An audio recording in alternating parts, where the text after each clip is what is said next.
Hello everyone. If you are new to my channel, then consider liking and subscribing.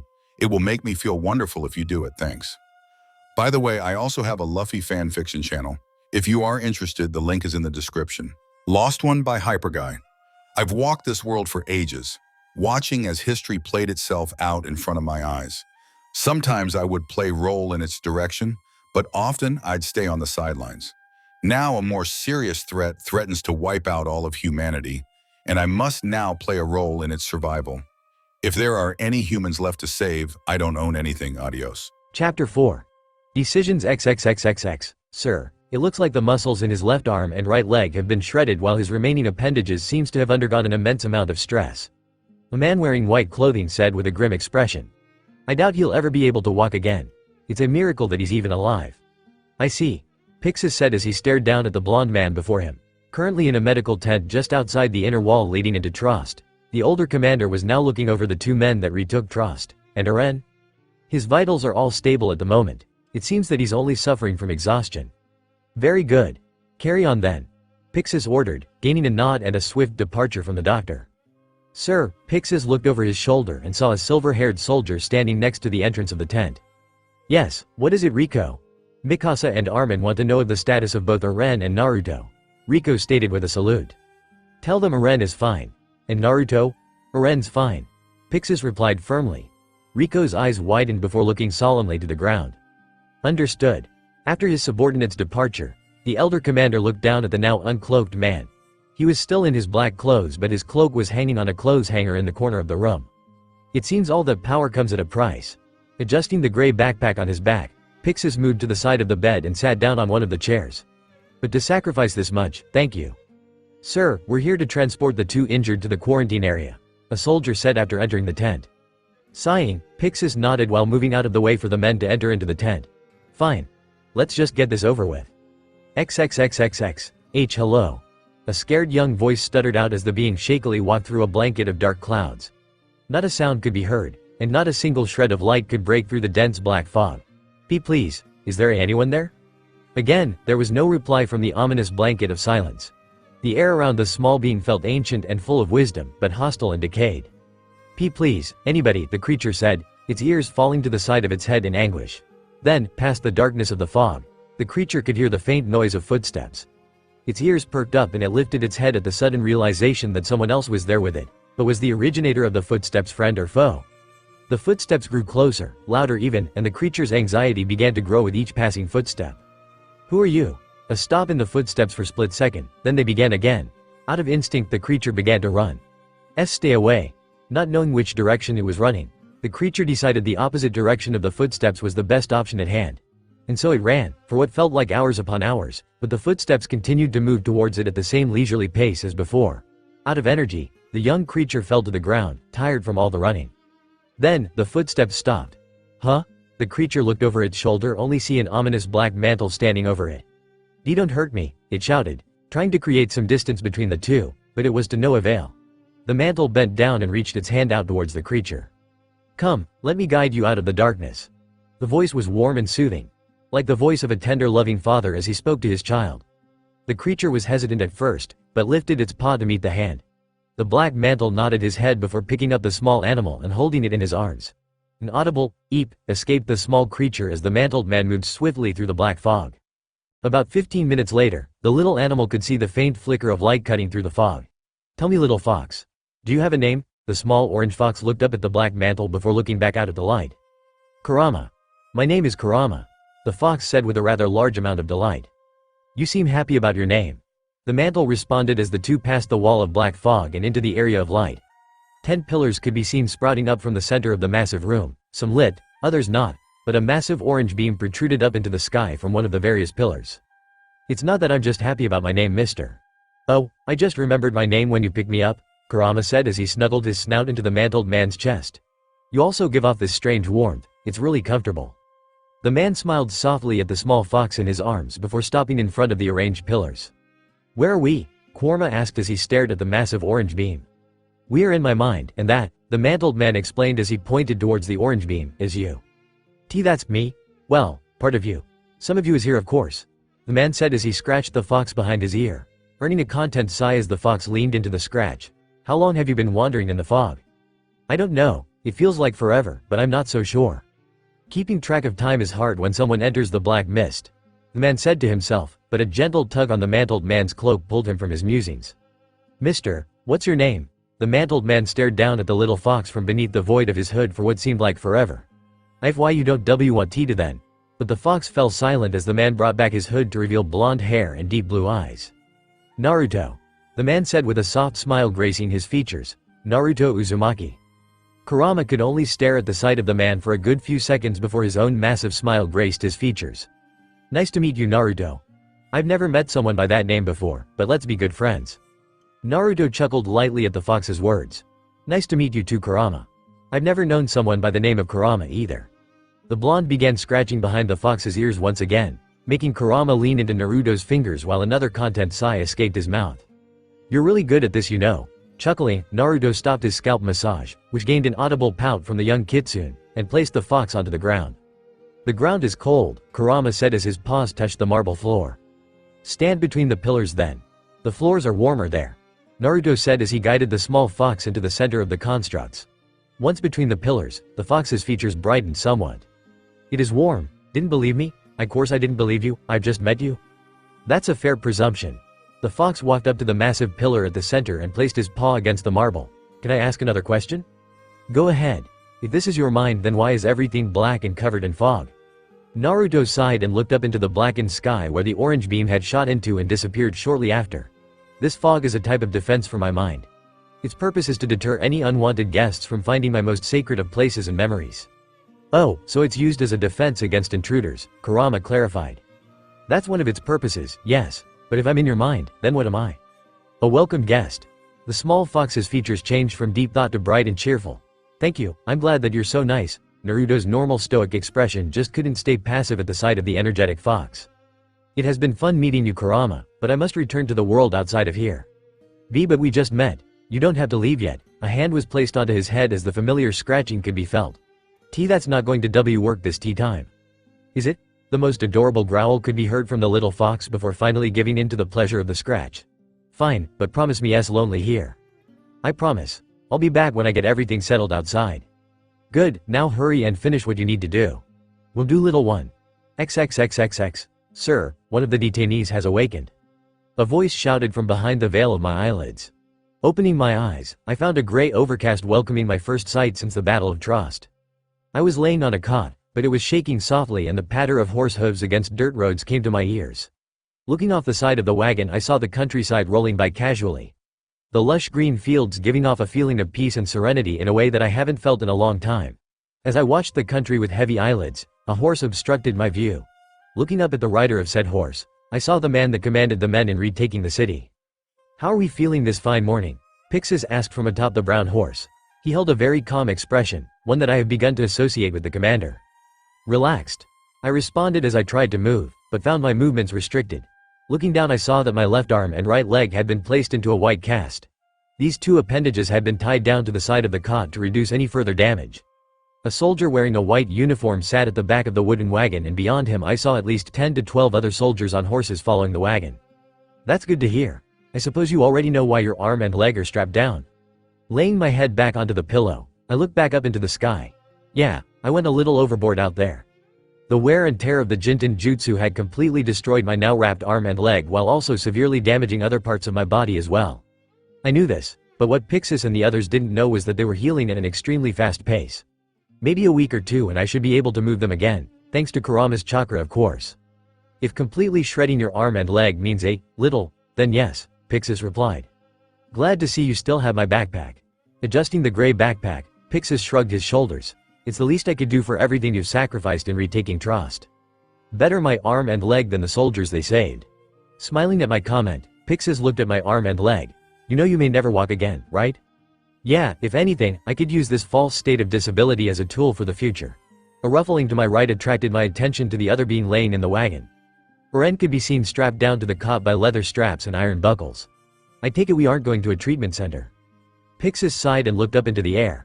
He really didn't want to do this, but the upper command was forcing his hand, so he had no sway in what was going to happen. Not exactly. Ren and yourself are going to be put onto military trial. Trial? Not for what you've done wrong, but for what to do with the two of you now. I see. I suppose this was unavoidable, but I hope they don't do anything drastic with Eren. He's a good kid. Yeah, I don't really know what will become of Eren. I've heard that both the military police and the Survey Corps are looking into adding him to their fold. And then there's the question on what to do with you. I looked over to Pixis, who was taking a swig of his flask. What about me? The rumors of what you've done are beginning to circulate throughout the country.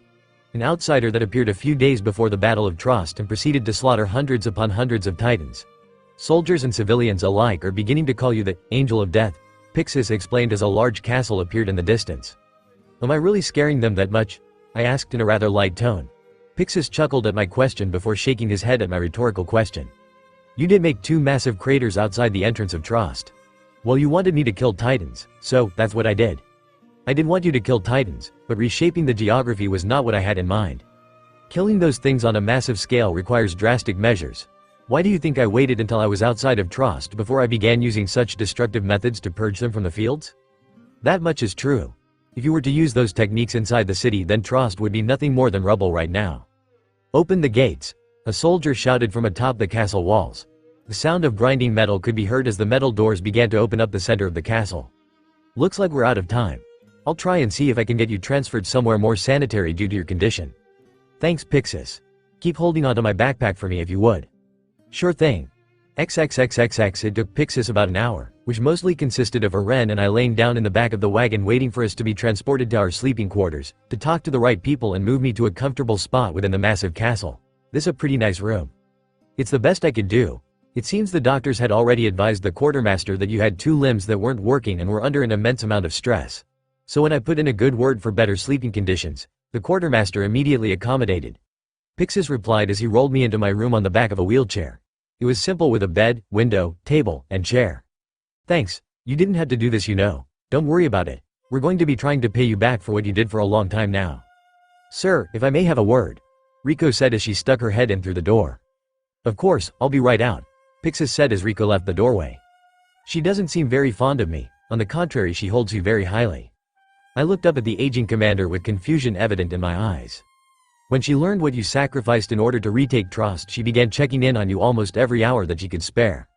It's actually quite commendable, Pixis said as he rolled me up to the window. I was on the 3rd floor and had a great view of the entrance to the castle. At that very moment a group of men wearing green half-cloaks were entering through the gates leading into the compound. Well, I must go see what Riko wants.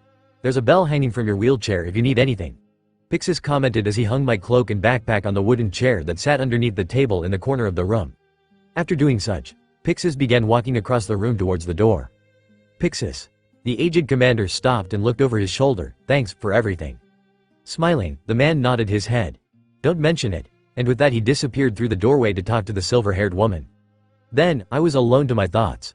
The soft breeze entered through the window and pressed against my body as if to reassure me that everything would go well, but something in my gut was telling me otherwise. Ringing the bell on the side of my wheelchair, it took only a few seconds for someone to enter the room. What do you need? The older soldier asked. He wore a red and white uniform, signifying that he was part of the medical team, and had black eyes and short orange hair. Something was off about him, I could feel it, but that was neither for here nor there. Could I get a glass of water? The soldier nodded and exited the doorway without another word, silently compliant to my words. While he was gone I reached my arm that hadn't been shredded over and grabbed my backpack. Actually opening it was becoming annoying as I tried with one hand to unzip the top of the bag. Looking over my shoulder and seeing nobody standing at the doorway, I tried lifting my other arm only for an immense pain to shoot through my appendage. An annoyed grunt escaped my mouth as my wrapped arm fell to the side of the wheelchair, missing the sling that was holding it in place. Preparing for the pain OED my teeth, but then I felt a hand wrap itself around my cast. Looking over, I saw the same orange-haired soldier from before holding onto my arm as softly as any medical soldier could. The man guided my arm in a way that I wouldn't feel any pain before finally placing my arm back onto the contraption that was holding it before. That was quick. The orange-haired man never responded as he placed a glass of water onto the table where I could reach it. He looked down at my arm, then to the backpack that was now laying in my lap. Did you need help opening your backpack? Please, I responded as I watched the man carefully. He was about my height with orange hair that could cover his eyes, but the strangest thing is that he always held a straight face that refused to give any information. Something was off-putting about this man, but what could it be? The man opened the backpack and took a step back. Is there anything else? No, thank you. Nodding, the medic exited the room and almost immediately the air in the room became lighter. The air that I didn't know I was holding in was released. Who was that man? The way he carried himself and looked at me. It feels so familiar. Removing the man from my mind, I began going through my backpack and everything was there. My hooks, chains, equipment, and scrolls. I'll have to thank that old commander for holding on to everything for me later. I began picking up one of the large blue scrolls, but returned it when I felt a presence behind me. Your presence has been requested. It was the same man as before. By the commander-in-chief. Is it already time for my trial? No, this is a private meeting. Normally a person that is being put on trial would never be allowed to talk to the judge, or in this case the commander-in-chief. I also quickly realized that asking this man any questions would result in the bare minimum of answers, if any at all. My silence must have been enough of an answer for him to take a hold of my wheelchair and move me out into the hallway. It was a rather short ride to the office of the commander-in-chief, it only taking us 5 minutes or so, but it was done in silence. Various large windows passed by us as we traveled down the dimly lit hallway. The overcast weather outside was doing a fine job of making the castle gloomy and oppressive, but calm and comfy. The windows distorted the light in such a way that it was hard to see anything outside besides the blobs of what was supposed to be there, signifying that these windows were indeed old. Older than the windows in my room at least. We rounded the corner of the hallway to a set of large double doors, about 2 times larger than an average door frame, made of thick oak that took the 2 soldiers standing guard a hefty grunt to pull open as we approached. The orange-haired medic pushed me into the room where I found a large office with bookshelves lining the walls, 2 open windows on either side of the room, and a solid wooden desk sitting right at the center. A large leather chair sat behind the desk, a chair made for someone official and which held a large amount of power with the kingdom.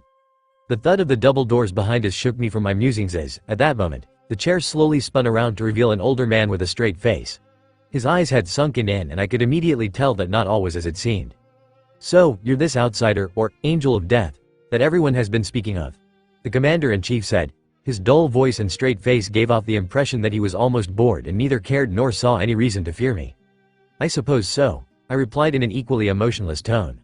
Naruto Uzumaki is it? I nodded my head to confirm my own name. Do you know why I asked to talk to you before the trial? No, I wanted to confirm a few things before everyone begins to scream and lose their head. The commander-in-chief opened up a manila folder and placed the packet of paper onto the desk in front of him. My name is Darius Zackley, and, if these reports are true, I wanted to personally thank you for your hard work in the defending and recapturing of Trost. Not waiting for a response, Darius went through the papers at a fast pace, meaning that he has already scanned the collected reports multiple times beforehand.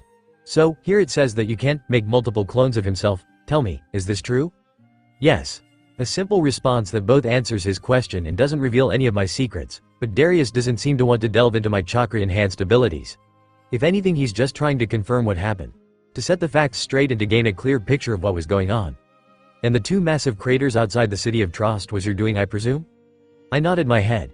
So you've displayed many different abilities that are often viewed as impossible, like running up the side of walls. He said as he read from a piece of paper on his desk.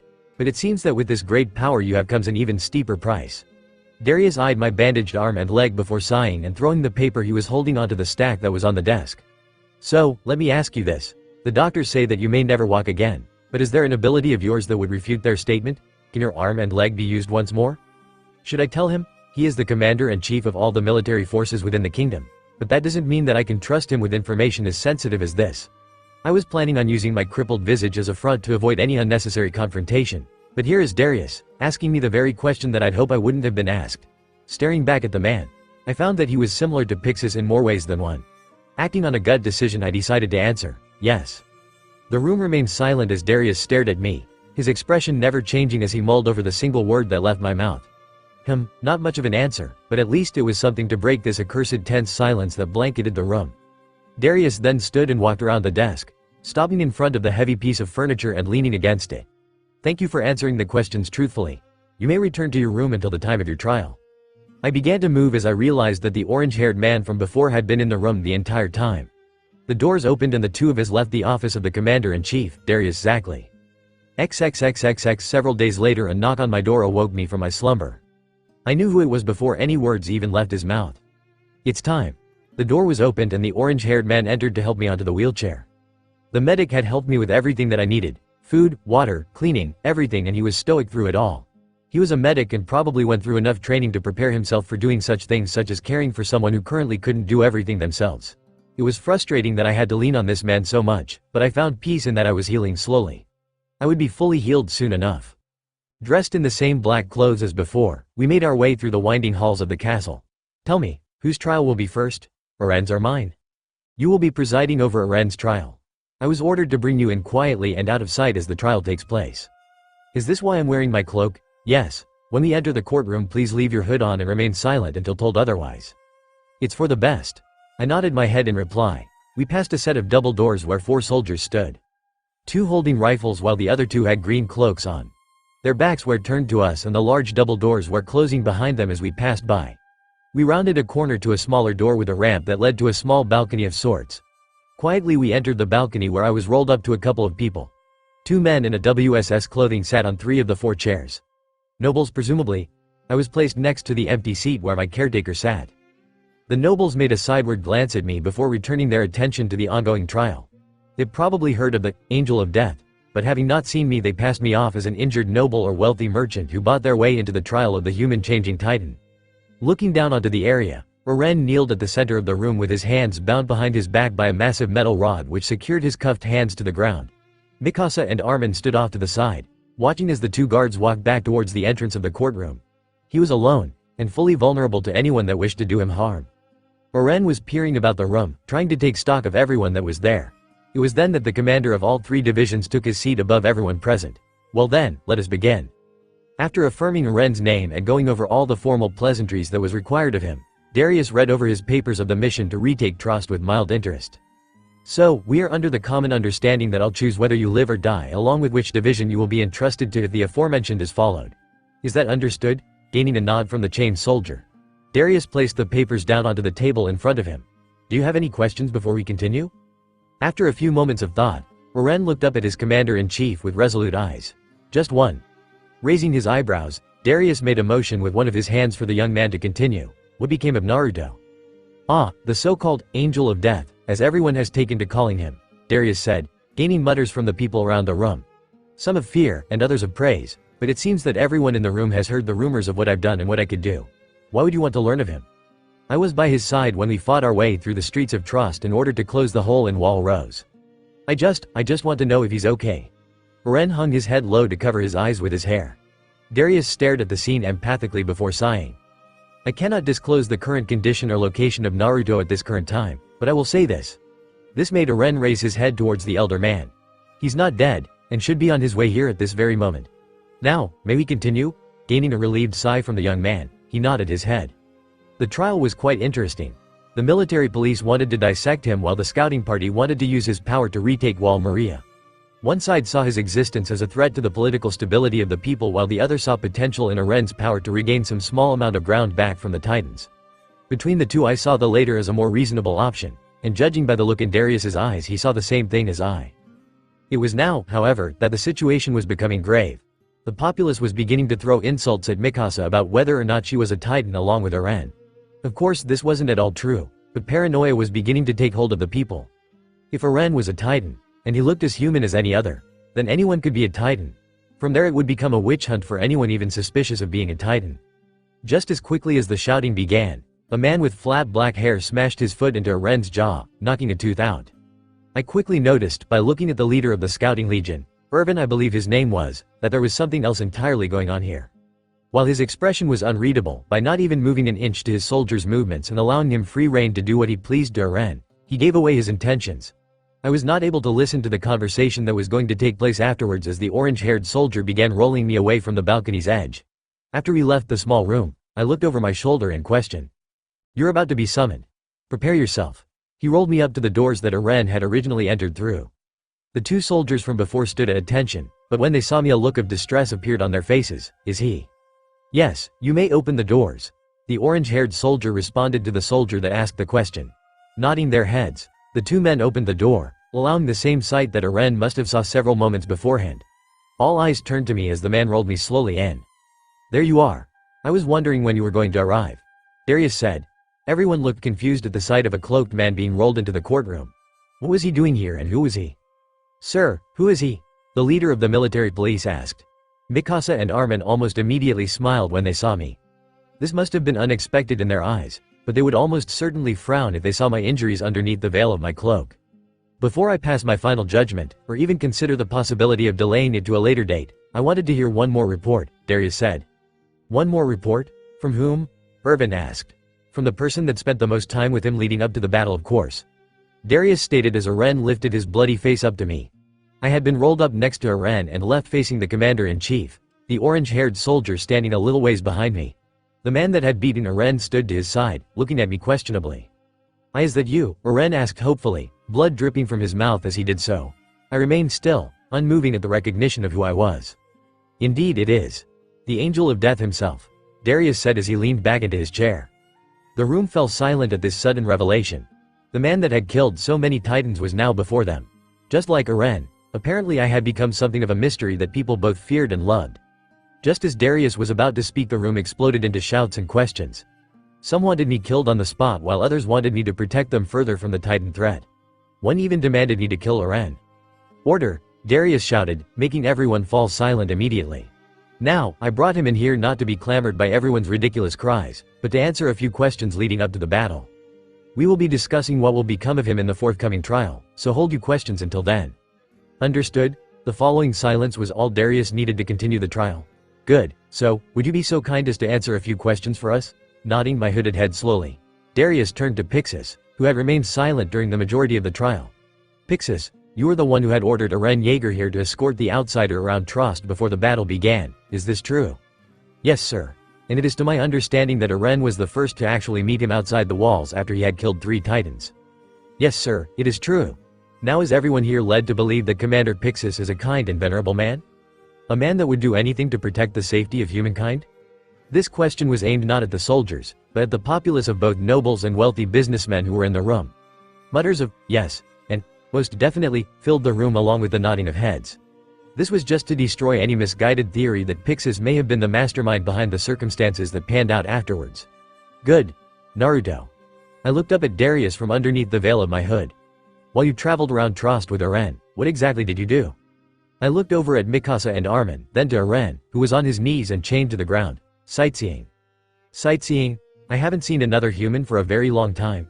Getting the chance to walk amongst the populace was also led to believe, through your extensive contact with the Titans, that Aren did not exhibit any signs that he was one. Am I correct? I looked down at Aren and that strange feeling returned. The very same feeling I felt when I looked upon Annie and Reiner.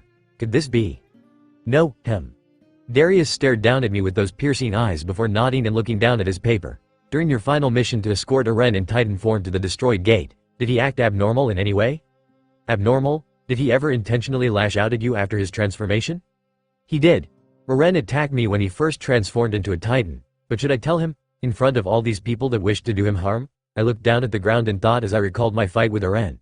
Personally, I had no idea what was going through his head when that happened, but it was not of his own doing. At least, I don't think it was. No. Then my earlier proclamation stands. Aren will join the Scouting Legion until I personally say otherwise. Levi, if you would please return to your position on the sidelines. Darius ordered, gaining a silent nod from the black-haired man. As Levi passed me, he gave me a sideward glance before stopping next to his commander. We will now begin the trial for one Naruto Uzumaki, or the Angel of Death as many of you have coined him. Sir, if I may. The leader of the military police, Nile Doc, interjected. Nobody here is prepared for a trial of one Uzumaki Naruto, save for maybe Commander Pixis who has had direct contact with him. The reports on him have not been shared and all we've heard is scattered rumors of what he is capable of. Is that so? Then tell me, Chief Doc, what are these rumors? Darius asked as he leaned onto one of his hands. They say that this man, after being found outside the walls and brought in, killed hundreds of Titans with relative ease during the Battle of Trost several days later. It is even said that he used some sort of magic to aid him in the killing of the Titans. The later was probably just the blabbering of shell-shocked soldiers. Doc stated, many people seemed extremely curious about the brought in from outside part of Doc's comment. Interesting presumptions, but this trial will be based on facts, not rumors. Darius said as he turned his attention to Pixis. Commander Pixis, can you confirm or deny these accusations? During the battle, Naruto did indeed show signs of abnormal abilities. The bald-headed soldier responded. Almost immediately several people began shouting in fear. The most prominent concern was relating me to being a Titan. Ren looked like he was about to speak up at these accusations, but stopped when I placed a calming hand onto his shoulder. And did these abilities show any indications of Naruto being a Titan? Darius asked, making everyone quiet down to hear Pixis' answer. No, the abilities displayed had no correlation with him being a Titan. How are you sure? How do we know that these strange abilities are a different form of a Titan's power? a businessman asked. Trust me when I say that his abilities are completely different from those shown by the young Eren here. Then what are these abilities then? What can he do that could kill so many titans in such a short amount of time? That will remain a secret, for now. Darius interrupted, gaining questionable glances from everyone in the room, save Pixis and myself. It seems that Darius was trying to keep my abilities a secret for as long as possible. What is to be discussed is his motives during the battle itself and when he arrived here. Not the nature of his abilities. Private Jaeger. This made Eren lift his head up and question. When you first approached Naruto outside the walls, did he threaten you, or the men said to reinforce you, in any way? No sir, he didn't say anything and allowed himself to be detained quietly. So, during his time with you, did he ever threaten you or another human at any point? No sir.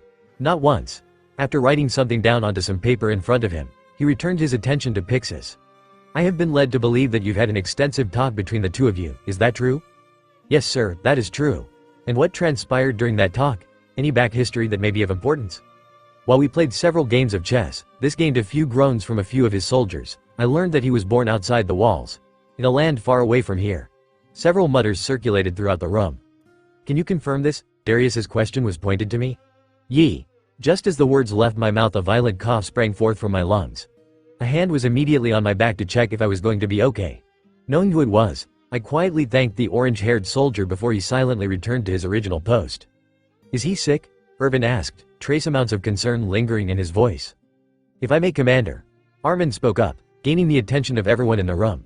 Naruto has had some lung problems as of late and it, as such, restricts his speech. Understood, then we will keep the questions short. Let me see here, Darius said as he went through the papers in front of him. After the gate had been destroyed, and titans began flowing into the city, it says here that you, along with one Karen Pius of the 104th Trainee Division, defended a crucial choke point for civilians to retreat from the city. Is this true? This is true. A voice from behind me said. Everyone looked over to see the man that left me in charge of the defense of the plaza. Otto stood tall with a small grin on his face. I can't thank you enough for what you did. We managed to escort those civilians out without even running into a single titan. I smiled softly after hearing those words. I was wondering whether they had made it out before the gates closed. More mutters from around the room began, but stopped when Darius started talking again. After holding the titans there for as long as possible, you moved onwards to defending the city outside the walls of Trost, where you have reportedly killed hundreds in a magnificent fashion, Darius said as he read the report, most likely given by Pixis, to the room. Again, the room exploded in talks of what could have possibly happened outside the walls, and also of me actually being outside the walls. Sir, is there a reason for this? It seems that we are just recounting Mr. Uzumaki's actions since arriving within the kingdom. Doc stated, rather confused as to why their commander-in-chief was doing this. If he had just given them the reports, then he wouldn't have to do this, unless there was something in said reports that he wanted to keep secret. This is true, but it is needed as we have very little information on him. Given this, we must base his intentions on the actions he has taken during this crucial period of time. Doing it here, amongst the people of the courtroom, brings forth the collected thoughts of the people in all divisions of the military, not just one. Darius explained as he fixed his glasses atop the bridge of his nose. Understood, sir. Doc replied obediently. Continuing on, we see Naruto and Eren risking themselves in order to seal the gate of Trost and cut off the flow of titans into the city, and in doing so losing something very important. Darius said as looked down at Naruto. What was lost? Irvin asked. Over the course of the operation, Naruto had pushed his body to its top capacity. In doing so he has destroyed the muscles and tendons within his left arm and right leg, making him unable to use them any longer. Pixis explained, causing another wave of mutters to flow throughout the room. Some of the earlier people that shouted cruel things at me began to showing signs of pity. Eren had wide eyes that showed shock, sorrow, and a bit of anger. He sacrificed this much so the mission could be completed. No, he sacrificed his arm and leg to protect me. Mikasa and Armin mirrored Eren's visage, minuets as to where we are now. We have recounted his actions since arriving in Trost, and also a small amount of his heritage. What will become of the Angel of Death, Outsider, or Naruto Uzumaki shall be discussed here. Please note that he's not a member of the military and does not completely fall under my jurisdiction, so any offer of military service can be denied by the person in question. Darius stated as he leaned back into his seat. Any questions for Naruto before we begin? I have one, sir. Irvin said, gaining questioning glances from the others in his division. Darius gave him the signal to go ahead and Irvin stepped forward. You have killed hundreds of titans, correct? I nodded to his answer, confirming it within his own mind. And I am to assume that these abnormal abilities aided you in doing so? I glanced at Darius from underneath my hood to see his reaction to the question. From the get-go I could feel that Darius wanted to keep the specifics about my abilities a secret, even if he himself possibly didn't know them himself. I don't know how much information Pixis put in his report of the battle outside of Trost, which was something I needed to ask him. Darius didn't move and simply watched me, giving an air to go ahead with my answer. Yes. If this is true on both of the former questions, then is it possible to train another person in using these abilities? The question almost immediately gained the attention of everyone in the room, excluding Darius, who watched on passively, but from the look on his face he had already thought of this as well. No, it is impossible to simply train someone in the usage of my abilities. My answer made Irvin frown, but he nodded nonetheless. It was a far-fetched idea, or maybe hope was a better word, but at least he tried. In truth, the ability to manipulate your chakra can be trained by the average person, but it would simply kill them, as the people now don't have enough to form anything physical. A person would pull chakra to use a jutsu, then die after attempting to use it. I could possibly give a portion of my chakra to them, if I could separate the Kyuubi's chakra from my own, allowing them to use of just you for a short time, but even then the average person's body would fight against the sudden intake of chakra. To permanently increase the width of an average person's chakra coils is a long and draining process. A process that I did not know how to do reliably without hurting the person permanently. Understood. Thank you for sharing, Irvin said as he took a step back next to Levi. My answer wasn't completely a lie, as it truly is impossible to simply teach a soldier how to use their chakra, but looking at Irvin, and even Darius and Pixis, they knew that there was more to it than just that. Keeping silent on the topic for now was their best course of action at the moment. Is there anything else? Darius asked. When nobody spoke up, Darius turned to Doc with a questioning glance. What do you believe should be done with the one in question? If what you say is true, and without knowing any more information on Naruto Uzumaki, I believe it is just to allow him to be set free and live out the rest of his life in solitude within Walsina. Doc said. He has sacrificed much in the defense of Trost, even though he was given every opportunity to leave the front lines, and should be treated with respect for doing so. So you say that he is free to live the rest of his life within Walsina? Yes, sir. If he can no longer provide anything to the cause, then I believe that this is correct decision. Irvin's and Pixis's eyes narrowed slightly at the suggestion, but kept quiet. Darius thought over the prospect before turning to Irvin. And what of the Scouting Legion? What is their suggestion? I say that an extensive questioning process must be done before his release.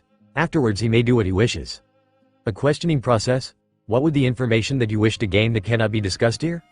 I wish to ask him of his experiences outside the walls and with the Titans themselves.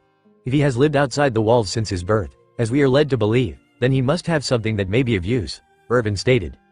Are you okay? Oren whispered, concern filling his voice. Don't worry about me.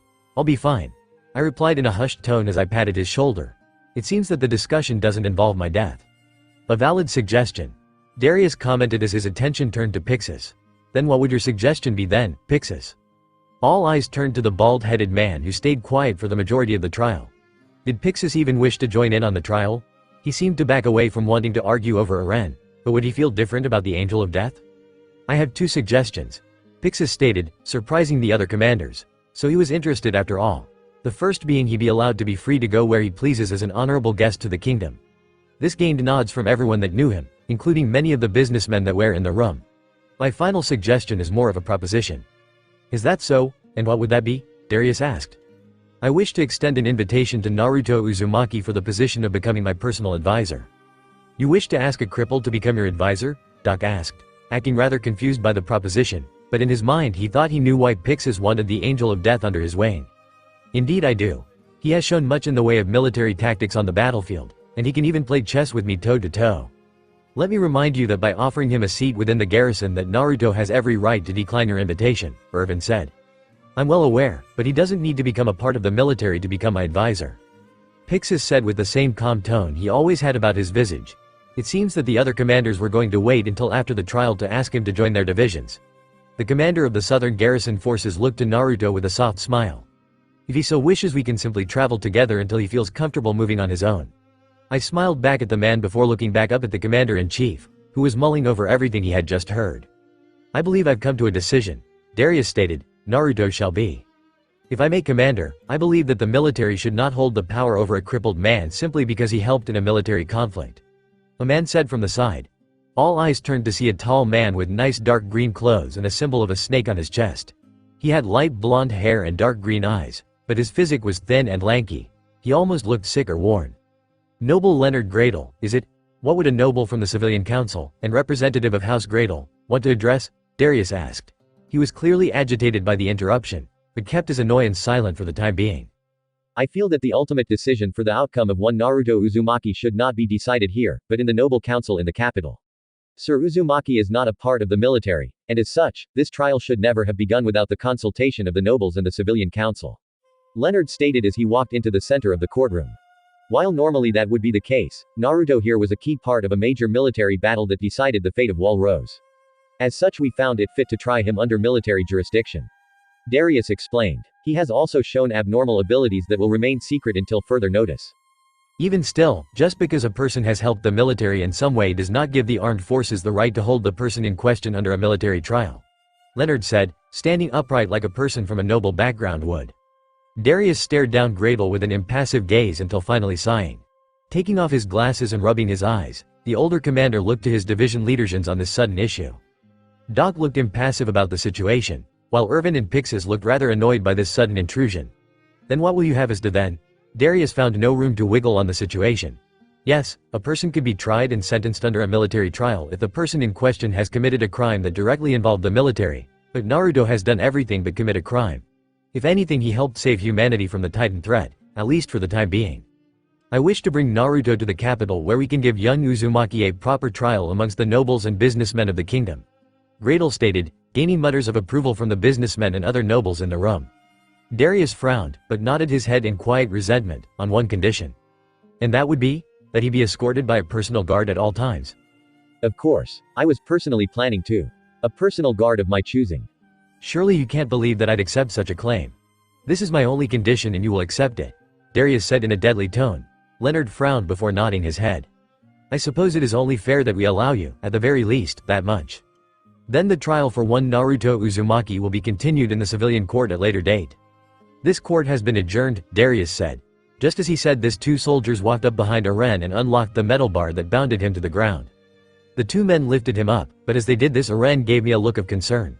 The young man had received the best possible outcome from the situation, joining the scouting legion, but my fate was still undetermined. People began filing out of the room after Aren was removed from the center of the courtroom until only a few people were left. Darius, Irvin, Pixis, Doc, the orange-haired soldier, and Leonard. The noble turned to me and extended his hand. Leonard Gradle. A pleasure to make your acquaintance. The noble said as I reached my remaining working hand to meet his. I'm of the noble house Gradle and I would like to personally thank for your service in regards to Trost. His words were empty and hollow, as if he really didn't care what happened to the city. I nodded my head in response before the man turned to Pixis. I would also like to extend this thanks to you as well, Commander Pixis. You did a fantastic job in retaking the city. Just doing my job. Pixis stated, indeed you are. I presume you're going to preside over the civilian court case for one Naruto Uzumaki? Why would I? You heard everything that I had to say here. Could you not simply get a copy of the trial from the scribe? I could, but reading from a piece of paper does not have the same impact as personal inquiry directly from the mouth. Before I give my response, I must ask, what is Naruto's trial going to be held for that could not be settled here? I do not know the exact details, as I'm simply here to secure Uzumaki's presence before the civilian council. If you wish to know more, then I suggest going to Capital and presiding over the trial taking place there. It is your decision if wish to come, as I'm sure that you have a lot to work in regards to trust. Leonard then bowed deeply to the men in the room before turning towards the door. If that is all, then I shall take my leave. Doc, if you would please come with me. There is a matter that needs to be discussed privately. With Doc and Leonard gone, Darius let out a long-winded sigh. Always complicated, those nobles. I had hoped we could have finished the trial before someone from one of the major house arrived. They always seem to give me headache whenever they're around, Pixis remarked. On regards to Uzumaki's escort, Irvin started. Ah yes. I would like at least one person from each of your branches to be a part of his escort. Would you like to give any suggestions? Darius asked to the two commanding officers. Suggestions? Pixis went into thought before grinning and looking at the door that everyone had filed out of. How about Riko Brzezinska? The leader of your 1st Division Elite Forces. She's certainly qualified, but she verbally spoke out against Private Jaeger. Does she hold anything against Naruto? I don't think so. If anything, she holds respect, if not a little fear. If I saw what I did out there for the first time without knowing how it was done, then I'd hold some amount of fear as well, I stated. Fair enough. Riko will be the escort from the garrison then, Irvin, Darius said. I will get back to you on that. Let me confirm with the troops to see who's the best suited to the mission, Irvin responded. Tell me who it is before they leave for Walsina. Jace. Darius said. The orange-haired soldier now known as Jace stood at attention. You will represent my personal guard. Don't let anything happen to Naruto. Sir, Sending one of your personal guard along? Pixis asked with a light tone. Just to be sure. What about the military police? Irvin questioned. They will be taking up the bulk of his guard when he reaches Wall Sina, so their presence won't be required until later. Darius walked up to me and extended a hand. Don't let the nobles and their politics get to you. If there's anything I hate more than titans, it's politics. I responded as I took his hand in a firm handshake. Darius smiled softly at my words before turning towards the door at the back of the room and leaving without another word. I'll let you know when I've made my decision. Since you are a part of the honor guard, I'm going to presume you will relay this to information to the commander when it becomes available. Irvin said to Jace, who nodded in response. Good, it has been a pleasure, Naruto Uzumaki. Maybe we'll work together one day if you ever decide to join the military. Shaking his hand, Irvin left. Looking over my shoulder, I saw Jace standing quietly behind me. So, Jace was it? He nodded his head, never showing any emotion. I will continue my original mission in watching over you. Only now I'm assigned to you beyond the walls of this castle. Jace stated. Pixis then coughed, gaining my attention. Well, we've got some time on our hands. Want to play a couple of rounds of chess before I have to leave tonight? Pixis said with a smile. I would like that. I responded with a grin. He truly is competitive when it comes to chess. XXXXX. The following morning I was informed that we'd be departing for the capital within the hour. Now here I sat, in the back of a covered wagon with Jace leaning against the opening in the back. My gray backpack sitting at my side as I looked out back to see a gray-haired woman walking towards us. Jace nodded to her as she jumped up into the carriage and sitting down across from me with a brown bag on her back. Ms. Brzezinska. I said. I hate it when people are so formal. Rico responded as she placed the bag onto the ground. Rico then. Whatever, I still don't fully trust you yet. Yes, you assisted in retaking trust, but your power is a cause for concern. Understandable. I'd be concerned if I were you as well. Rico's eyes widened a bit before nodding her head. In any case, I never got the chance to say thanks for what you did. You sacrificed an arm and a leg, literally, to retake trust. This is much less than what others have sacrificed. It's only fair on my part. Yeah, I guess so. Rico said as she looked down to the floor of the carriage. Catching something from the corner of my eye, I saw another soldier approaching the back of the carriage. She jumped up into the carriage and looked down onto us. Just so you know, I'd rather be with my team right now than on this stupid escort assignment. The woman stated with annoyance clear in her voice. I furrowed a brow at this. She sighed and plopped down next to me after placing her bag onto the bench. My name is Petra Rawl and I'm a part of the Special Operations Squadron of the Scouting Legion. The carriage then began to move with Jace at the H began pulling the wooden construct along and out of the gate heading north. Orders are orders, I suppose. I said softly. Yeah, and while I don't always agree with them, I've got to follow them regardless. Petra said as she looked to Rico then smiled.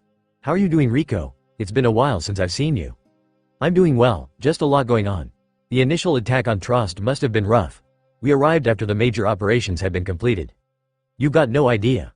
Rico said as she looked over to me. Without Eren and Naruto, Trost would have surely been lost. I heard of how Eren closed the gate by turning into a titan then carrying a giant boulder over to it. I even saw the massive thing. But what exactly did you do, Naruto? Petra asked. Just killed a few titans is all. I was there during the trial and the word abnormal was used to describe what you did. How many titans did you kill with this abnormal ability? How many titans have you and your special operations squad killed? Rico asked, an extremely serious expression on her face. Around 200 I'd say. Well, Naruto killed about the same, if not more, than that. Rico looked over to me and frowned. I don't know the exact details of what happened, but Pixis said that he has seen nothing like this before. You know that I can't believe that. Even if Pixis said it, a single man killing hundreds? I know it's hard to believe, but I saw the aftermath of what he's capable of, albeit now he won't be able to perform these abnormal abilities anymore. I heard of your condition, and I'm sorry for what you sacrificed in order to defend Trost. Petra then looked to Rico with a questioning look. Do we have a report on what he's done? Is there anyone that has actually seen him in action? Besides Pixis and myself, there are 3 others that have experienced, or seen to some extent, what he's capable of, as to the reports. Darius is keeping them locked up and the soldiers kept quiet, I presume? That's the only thing I can think of. I'm just curious as to how the rumors began. Whatever the case may be, I still don't believe that he's killed so many titans, without the use of 3D maneuver gear. You two know I'm sitting right here, right? I said. It was getting kind of annoying how they were speaking as if I wasn't there at all. Petra jumped a bit when the words left my mouth. Oh, sorry about that. It's just I smiled at how Petra was stumbling on her words as Rico nudged my arm lightly. Stop her before she has a heart attack, Rico said with a smile. Relax, Petra. I know it's hard to believe, but just discount the rumors for now. Yes, I helped in defending Trost, and yes, I killed many titans, but everything else? I leaned back against the side of the carriage and looked up at the top of carriage and thought. This whole angel of death label I've been given, and these abnormal abilities that people have been muttering about, are only rumors of a people that want to believe that there's another force out there that can fight back against the titans other than Eren. You can believe them if you want, that's not for me to decide, but just don't discredit Pixis and his words so often. Riko frowned when she heard me say this. Obviously she knew that there was something more going on with me than what I was letting on, but keeping the specifics of my chakra-enhanced abilities a secret is best for now. Petra stared at me for a few seconds as I tried my best to ignore her stares by keeping my line of sight stuck to the top of the cloth overhang, the steady pace of the wagon making us wobble every so often. Pixis had said that he saw abnormal abilities in the courtroom, and here I was, discounting them completely. As if I had never used them in the first place. After a few minutes of Petra staring at me, I decided to break the silence. May I ask you a question? I asked, giving Petra a sideward glance. This seemed to break her out of the stare, along with her musings. She was giving me. You're a part of the Survey Corps, correct? Yeah, how often do you go outside the walls? We've been outside the walls over 50 times, and more recently we're going to go on another expedition relatively soon. One that I doubt I'll be there for. Petra looked rather annoyed when she spoke the last few words. I'm sorry that you were pulled away from your squad because of this. Who chose you to escort me anyway? Commander Irvin talked it over with Levi, and went over everyone that would suit the mission. Afterwards they picked the best person out of the ones chosen before. Petra began fiddling with her equipment as she spoke, her 3D maneuver gear sitting on the bench next to her. Out of the 3 remaining candidates I was the final choice to go escort some injured man to the capital because people are paranoid that something may happen to him. Her voice grew slightly more intense as she spoke, and now it was all too relevant that she did not want to be here. I frowned slightly at her words, but I could understand how she feels. Every soldier wished to be with the ones they find most comfortable, and in this case it was the Special Operations Squad. It's not just simple paranoia, Petra. Riko commented. While you may not see it, but the common people see Naruto as either a powerful outsider that will undermine the human race, or a guardian angel that will help defend it. Where do you think the nickname came from? What does that matter? If anything, that should help protect him more. You still don't see it, do you? If both Eren and Naruto hold this much sway over the minds of the population, then organizations, or even nobles, may want to get their hands on them. And if Eren is protected by the Survey Corps, then that leaves Naruto as the only available option. Petra finished with wide eyes. It seems she is just now realizing the full context of her mission to protect me. I knew that this could have possibly happened, but there is little I could do to stop Gretel from enforcing this issue. If Darius couldn't stop it from happening, then what could I do? I know next to nothing of the local politics, but I'm slowly learning based on the small discussions I've had with the people of Trost, Eren, and Pixis. Precisely. Why do you think they didn't just assign trainees to escort him, or why they equipped us with 3D maneuver gear? Riko continued. Because if one of these groups gains control of him, then they would obtain an enormous boost in political power in not only the political arena, but amongst the common people as well. Riko smiled before nodding her head. See, you seem to be getting a grasp on the situation. You have a pretty good grasp on the politics of the kingdom, I commented. It's part of my job to inform Commander Pixis of any political changes that may affect him or the garrison as a whole. As soon as the trials were announced, I began monitoring the political situation to see what was going to happen. Riko stated with a shrug. I'm not surprised that soldiers in the Survey Corps don't know the inner workings of the kingdom's political system, as they spend most of their time concentrating on outside the walls rather than what's inside. Sorry I discounted my mission to escort you, Naruto. I didn't realize that it was so important in the grand scheme of things. Petra said in an apologetic voice. I'll protect you until the end of the trial, even if my life depends on it. You won't have to do that. I don't want anyone dying on my accord, I replied as I ran my hand through my hair with a sigh. I doubt there's going to be anything happening to us, so it should be fine. You probably won't have to give your life to save his. Riko said with a chuckle. Petra's face grew beet red from embarrassment before turning away from us quickly. Shut up, Petra shouted, making Riko laugh at her situation. Smiling, I leaned against the back of the wagon and closed my eyes. These two seem very lively and good-natured, even if they both have their quirks. XXXXX. Over the course of the day, Riko and Petra made casual conversation while I fell asleep on the wooden bench, using my backpack as a makeshift pillow. Jace stayed at the helm of the wagon. Even when asked by Petra if he needed to take a break, Jace would politely refuse the offer. We had lunch at a tavern in a small village that was nestled into the side of a hill. Nothing crazy happened, only the occasional sideward glance from the villagers and wayward travelers. By now the sun was beginning to fall and the orange tint of the afternoon sky was painting everything in its beautiful radiance. Jace continued to sit at the helm of the wagon, quietly guiding the two brown horses along the path to the capital. Riko was reading a book while Petra stared out the back of the carriage to the south. A warm gentle breeze pressed against us as I slid down the carriage bench towards the back where Petra was. You said that you would be missing out on the next exhibition outside the walls? Petra nodded her head slowly, as if thinking about the day. She continued to ask me questions about my chakra abilities, but I refused to reveal anything significant. Naruto, you said that you came from outside the walls, right? Nodding my head. Petra turned slightly so she was leaning against the wooden railing, but also facing me. Then can you tell me about the outside world? The world beyond these damned walls? Looking out the back of the wagon, I went into deep thinking about her question. I've traveled everywhere around the world, before and after the Titans had arrived. What did you want to know? Is there anything specific? The ocean.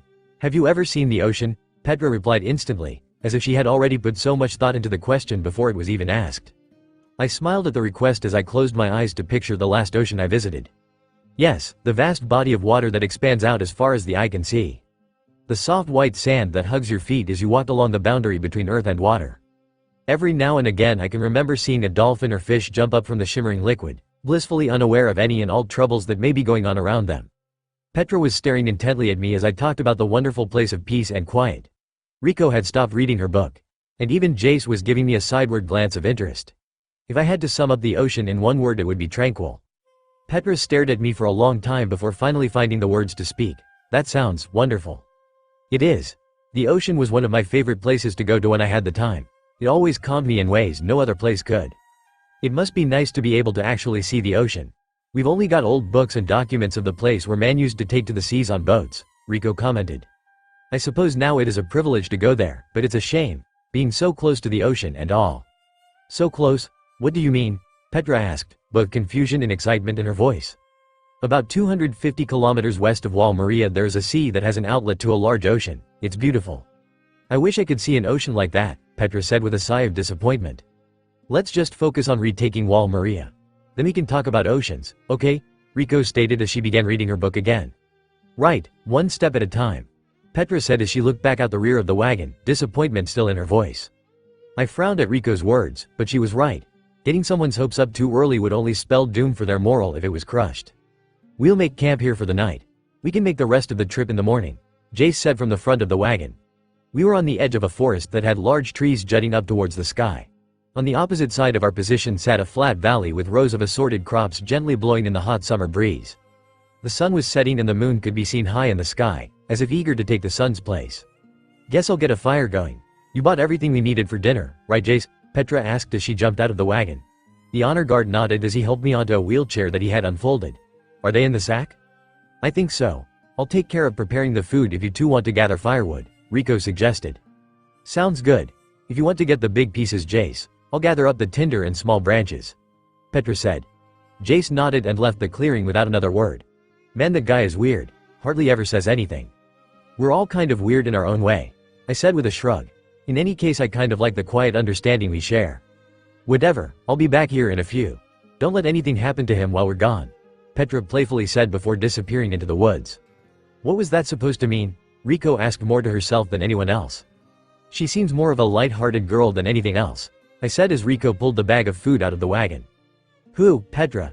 She may seem that way, but that woman has a fierce side to her as well that only comes up if her squad is in danger. Riko set out a wooden table from the wagon and began sorting out the food onto said table. Why do you think she offered to give her life for your sake? That was no joke, she meant what she said. Petra must take missions very seriously then. Indeed she does. Now let's see what we have here. It was about an hour later when we were eating a soup made of beans, potatoes, and an assorted vegetables. Riko, this is amazing. Who knew you could cook like this? Petra exclaimed with glee as she went back for thirds. Something I picked up from my mom back in the day. It's really nothing, the silver-haired woman responded with a blush of embarrassment on her face. No really, this is a maze, Petra began, but stopped when Jace swiftly placed his bowl onto the ground and ran into the wagon. Jace? The orange-haired man quickly jumped out of the carriage with his 3D maneuver gear on and swords drawn. Facing the forest, Jace looked prepared for anything. Looks like there is a group of people over there in the forest, I said as I took another bite of my soup. And they don't look friendly. A loud clap could be heard as a man walked into the light of the fire. Impressive. Nothing gets past an honor guard. You had us pinned the minute we began taking positions, a man wearing a dark gray trench coat said. He had brown hair and grayish eyes, but the worst part about him was the shit-eating grin that was plastered on his face. The 3D maneuver gear wrapped around his waist ensured that they were there with hostile intentions. Get your 3D maneuver gear, Petra, Rico. Jace said with a stern, but straight voice. The two women turned and quickly jumped into the carriage. Now, there's no need to fight. Just give us what we want and we'll be on our way, the man said. And what would the Greys want from us? Jace asked as Rico and Petra jumped out of the carriage with their weapons at the ready. Isn't it obvious? We came for him, of course, the man said as three more men came into the light of the fire. But through the light reflecting off the moon, more men could be seen lurking in the shadows. The man was pointing at me with one of his swords. You know we can't let you take him. I'm sure you've heard of the military trial? Jace responded as Rico and Petra stood at either side of me. Take him? Why would we want to do that? We've been ordered to kill him and anyone that stands in our way, the man said as he pulled out his other sword from its sheath. The other men in the clearing following suit. Now if you'd please step aside so we can get paid. Who'd want to murder a man on the way to a trial? Who paid you guys to do this? Rico asked. Now we can't go and divulge that type of information now, can we, sweet cheeks? But I tell you what. When we killed that blonde-haired freak and the honor guard, we can have it now, what I mean, the mercenary said with a sly grin, making Rico, along with Petra, tremble. Disgusted piece of trash, Petra muttered, making Rico nod slightly. What did you say, you little bitch? I ought to. The man began to shout it, but a metal cord struck his throat, making blood shoot in every direction. Jace quickly retracted the cord and shook his head.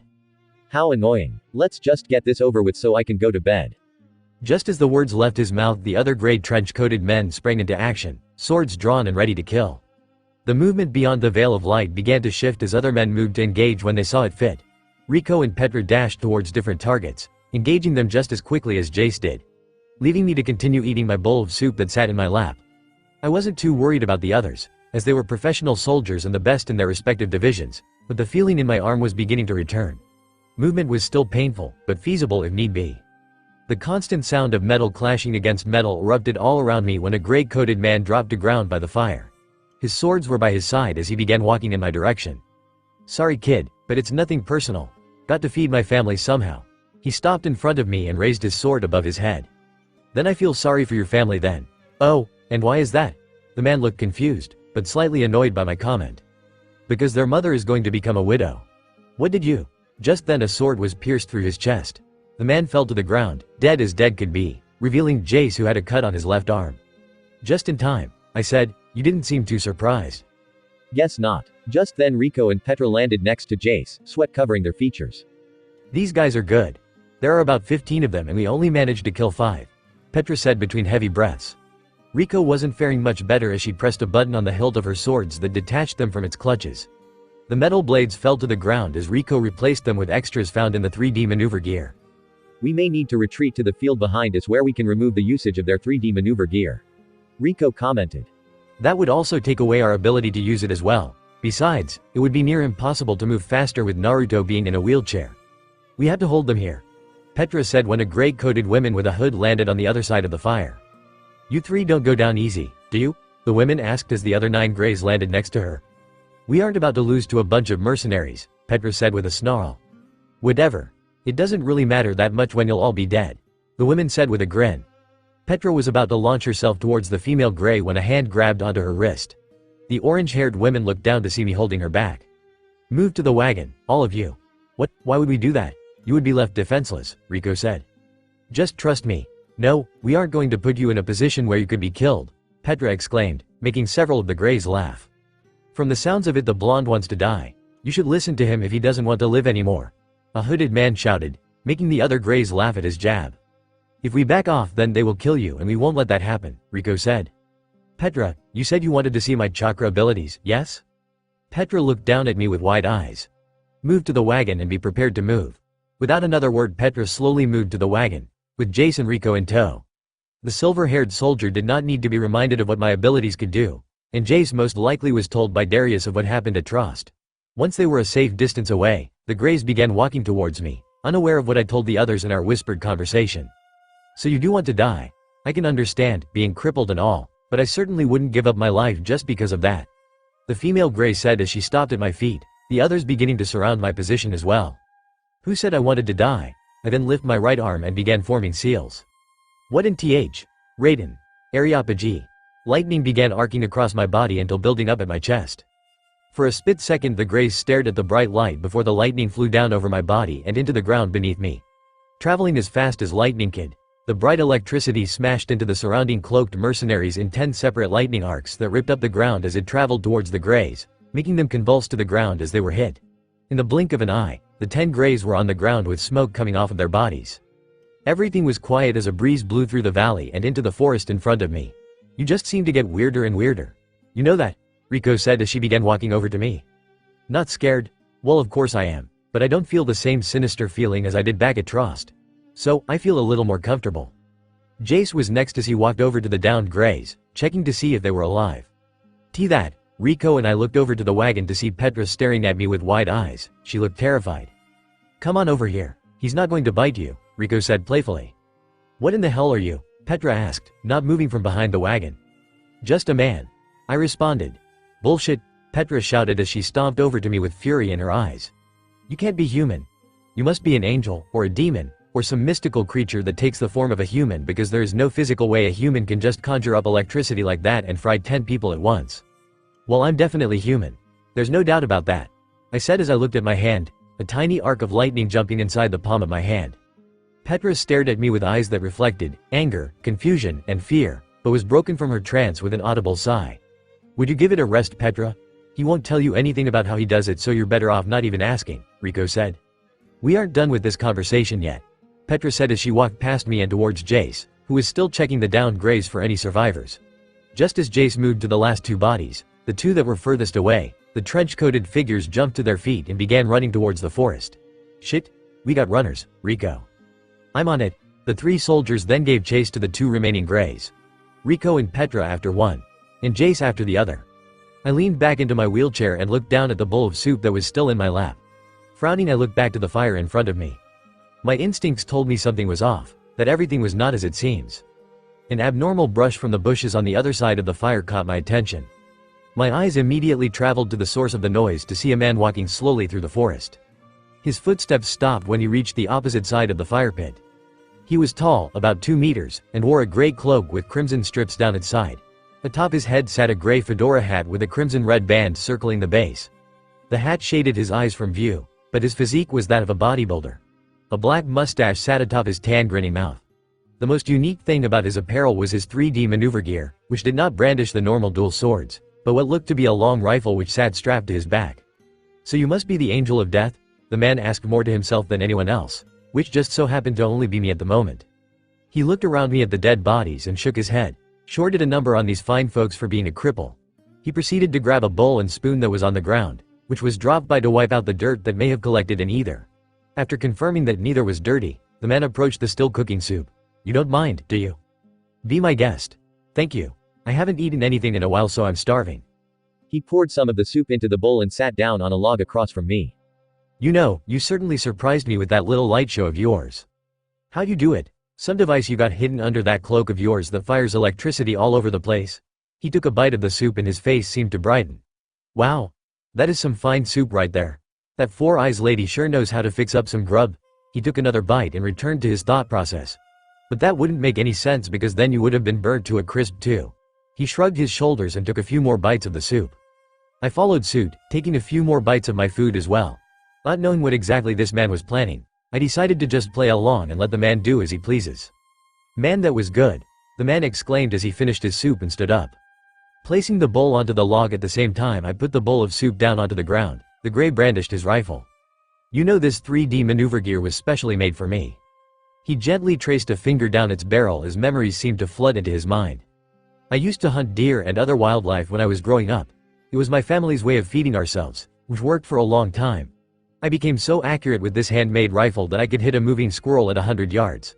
Lifting up the rifle, he aimed down its sights into the night sky, as if remembering the multiple times he's done it.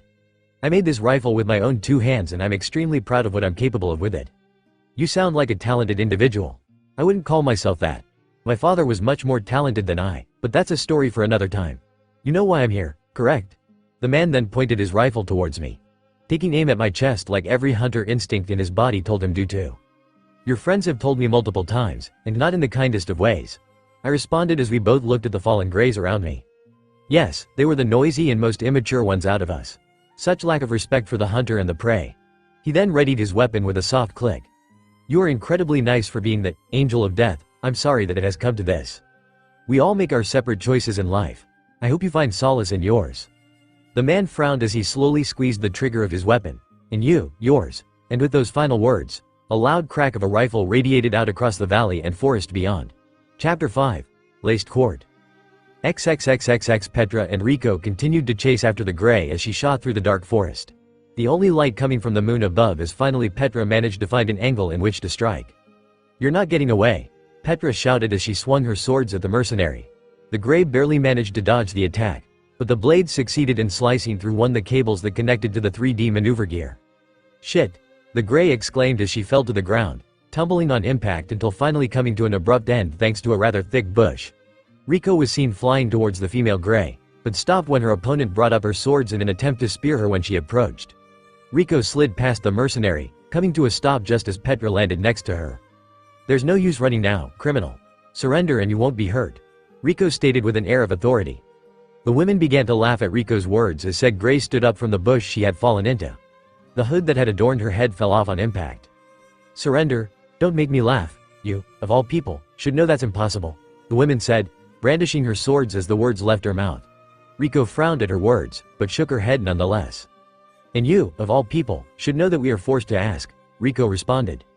"My name is Samantha Apt and I was second in command of this squad. I won't be so easy to take down," Samantha said with a grin. She had blonde hair with milk chocolate eyes and was about the same height as Petra. Her demeanor was that of complete confidence, or maybe cockiness. "There's two of us and only one of you. Just surrender before you get hurt," Petra said, trying to reason with the mercenary. "That only makes it more interesting," Samantha exclaimed as she dashed towards the two soldiers. Rico jumped to the side while Petra engaged the gray. Samantha brought down her sword onto her opponent, but this was blocked by a blade of Petra's. The scout had little time to counter as a knee was smashed into her stomach, making her stumble backwards in an attempt to catch her breath. Samantha renewed her charge, but caught something from the corner of her eye and reacted instinctively by rolling to the side. A cord shot straight over her just as she rolled away. Said cord embedded itself into a nearby tree with Rico flying towards Samantha. The gray fell backwards onto her back, but while falling she had managed to block Rico's flying slash. Sparks lit up the dark forest as the two metal blades made contact with one another. Rico slid to a stop and Samantha fell onto her back with an audible thump. Petra dashed towards the gray, but was forced to slow her attack when Samantha tilted her body and fired her remaining cord at her face. The orange-haired soldier ducked underneath the flying cable and sliced it in half, rendering the gray's 3D maneuver gear useless. Grunting, Samantha removed the burden that was her useless 3D maneuver gear and ripped her swords from her old equipment. Just as she did this, Samantha was forced to block a left slice from Rico. After being blocked, the silver-haired woman went for a stabbing motion, but to her surprise the attack was parried, leaving her completely open. "You lose 4 eyes," Samantha shouted, but before she could bring her sword in to finish off Rico, the gray saw a glint in the corner of her eye.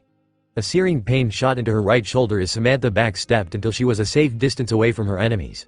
Her right arm was now laying on the ground in front of Rico, who still held an expression on complete surprise. "You okay there, Rico?" Petra asked in concern as she eyed Samantha. "Fine, thanks," Rico responded as they watched the blood spill out of Samantha's open wound. "You little bitches, I'll kill you both," Samantha shouted as she gripped onto her wound with her remaining hand. "How could you cut off my arm like that? You're going to die if you keep this up. If you let us tend to your wound, then maybe you can make it to a doctor and live," Rico stated, but then a loud crack could be heard from off in the distance. The sound made Samantha smile as she held up her sword towards the soldiers. "Then I'll take one of you with me."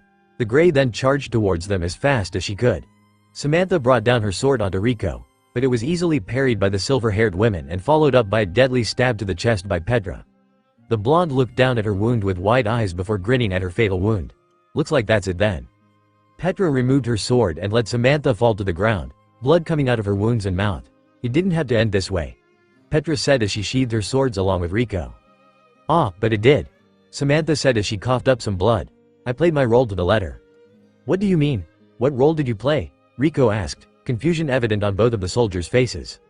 "You two really have no idea, do you? I guess he really is good at hiding than he proclaimed himself to be." More blood coming out of her mouth as she spoke. "Hiding? There was only 2 left when we left the," Rico began to say, but her eyes widened as she began to think. "What is it, Rico? What's wrong?" Petra asked, panic starting to build up in her mind. "Looks like your friend gets it," Samantha said with a smile.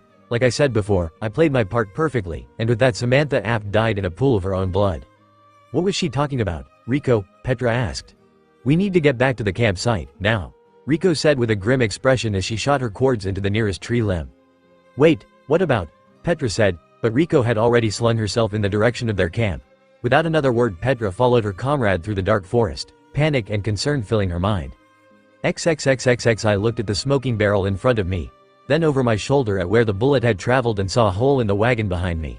He clearly missed on purpose, but was he aiming at something else? You know, I was thinking about what my boss had done told me and now I'm not so sure. The man scratched the back of his neck as he loaded another round into his rifle. You see, the people that paid us to kill you weren't the nicest of folks, but they offered us 70% of the pay up front. And let me tell ya, it was a lot of money. Now, historically speaking, our little band of people never really got along them in the first place, so the boss gave me orders to have a chat with the Angel of Death.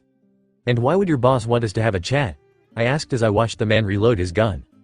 Because he wants to see if you're the devil that our contractors made you out to be, but from what I can tell you're just another fella that wants to kill titans.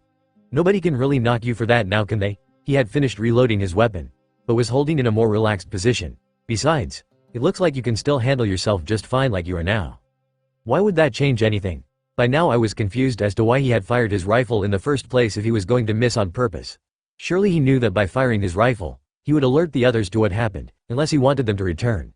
The gray in front of me wasn't stupid, that much was certain, so what was his game? Since we've already got the money from them, the boss figured by leaving you alive you would cause some problems for the fine gentleman that hired us. The man then shrugged his shoulders as a thought ran through his head. Although I've got no idea why they'd want you killed to begin with. And this all hinged on our little talk? Yup. You seem like a nice enough fella. So maybe you could answer a few questions for me if y'all wouldn't mind. He ended his comment with a smile. I frowned a bit, but nodded my hooded head to his words. Great, now we don't got much time since I fired my first bullet. He then slung holder so he didn't need to hold it. What were you planning on doing after the trial in the capital? What could I do? I'm a cripple, so probably find a nice little place and live there for the remainder of my years. I replied as I motioned to my immobile limbs. Sounds boring, but coming from you I suppose it'd make sense. The man tapped his chin as he thought of something else, almost like he had a list in his mind of which questions to ask. What's your thoughts on the policies here? Don't really have any. The only thing I had time to think about was the attack on trust, but, I said, my expression becoming slightly more serious. I've never been a huge fan of politics, no matter where they're from. The man smiled as he nodded his head at my answer. Good answer. Well, I think that's all I'll need. Your guard should be here any minute now, so I should scram before they do. He then stood and stretched. So, decided against killing me? I asked, a small amount of confusion in my voice. Yeah, I think you'll be more of a headache for the fellas that hired us than the 30% that we were promised for killing ya. Have a good evening and don't worry about the people you and your guard killed. Never really liked them all that much anyway, the man said as he turned and began walking back towards the forest. If you don't mind, what's your name? I asked, but the man just waved over his shoulder and chuckled. Maybe another time, Angel Boy. See you around. But the man stopped just before passing over the crest between the darkness of the night and the soft glow of the fire. Not all is as it appears. Don't let anyone fool you into thinking this place is perfect, cause it's not. And with that he disappeared into the darkness of the forest, his footsteps almost immediately becoming silent. What a strange group. I looked down at the fire with the pot of food still hanging over the now small flame. But who would want to hire them to kill me? Obviously the Greys aren't on good terms with them, but to offer 70% of the pay up front? Just as my thoughts began to move towards the strange gunman, a silver-haired soldier burst out of the forest and landed onto the ground next to me. She was sweating and clearly panicking about something. My words were interrupted when Petra landed next to Riko, but she didn't stop there. Running up to me, the orange-haired soldier checked my person for any signs of harm. Are you okay? Is there something wrong? Petra asked quickly while Riko looked me in the eye. We heard a gunshot a while back and feared the worst. Is everything okay? Riko looked around for any disturbances. When you three left, another Grey came out of the shadows and approached me. I started looking over to where he had used the bowl and spoon to eat. There was another Grey? Petra said, shocked that they had missed one. Yeah, and he was dressed differently than the others as well. Did he have a crimson strips running down his grey trench coat? Riko asked. How did you know? I questioned with a suspicious glance. We've been fighting the Greys for some time now. Between the military police and the garrison, we've lost many troops to their activities within Wall Rose and they've only increased over the last couple of years. Riko said as she began dragging the bodies of those around me into field behind us. What exactly have they been doing that would cause so many casualties? I asked as I kept looking at Petra, who continued to check me over for any injuries.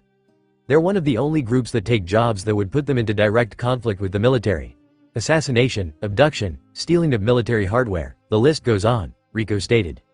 But they're only the middleman, right? Somebody has to recruit them if. Petra, would you please stop? I said as she was mere inches away from my face. Are you sure that you're okay? Yes, I'm sure. So could you. Because we missed one and left you defenseless. You could have been captured, or worse, Petra said, concern still covering her face.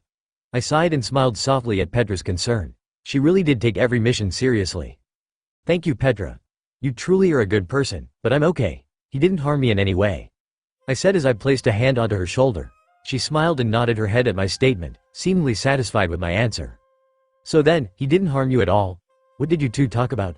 Riko asked, but her question was broken off when someone landed on the other side of the fire pit. Petra stood in between me and the new arrival, but relaxed when she saw who it was. Everything okay? Riko asked as she took her hand off the hilt of her sword. Jace nodded his head at the question and looked over at me, concern in his eyes. I'm fine. No harm done.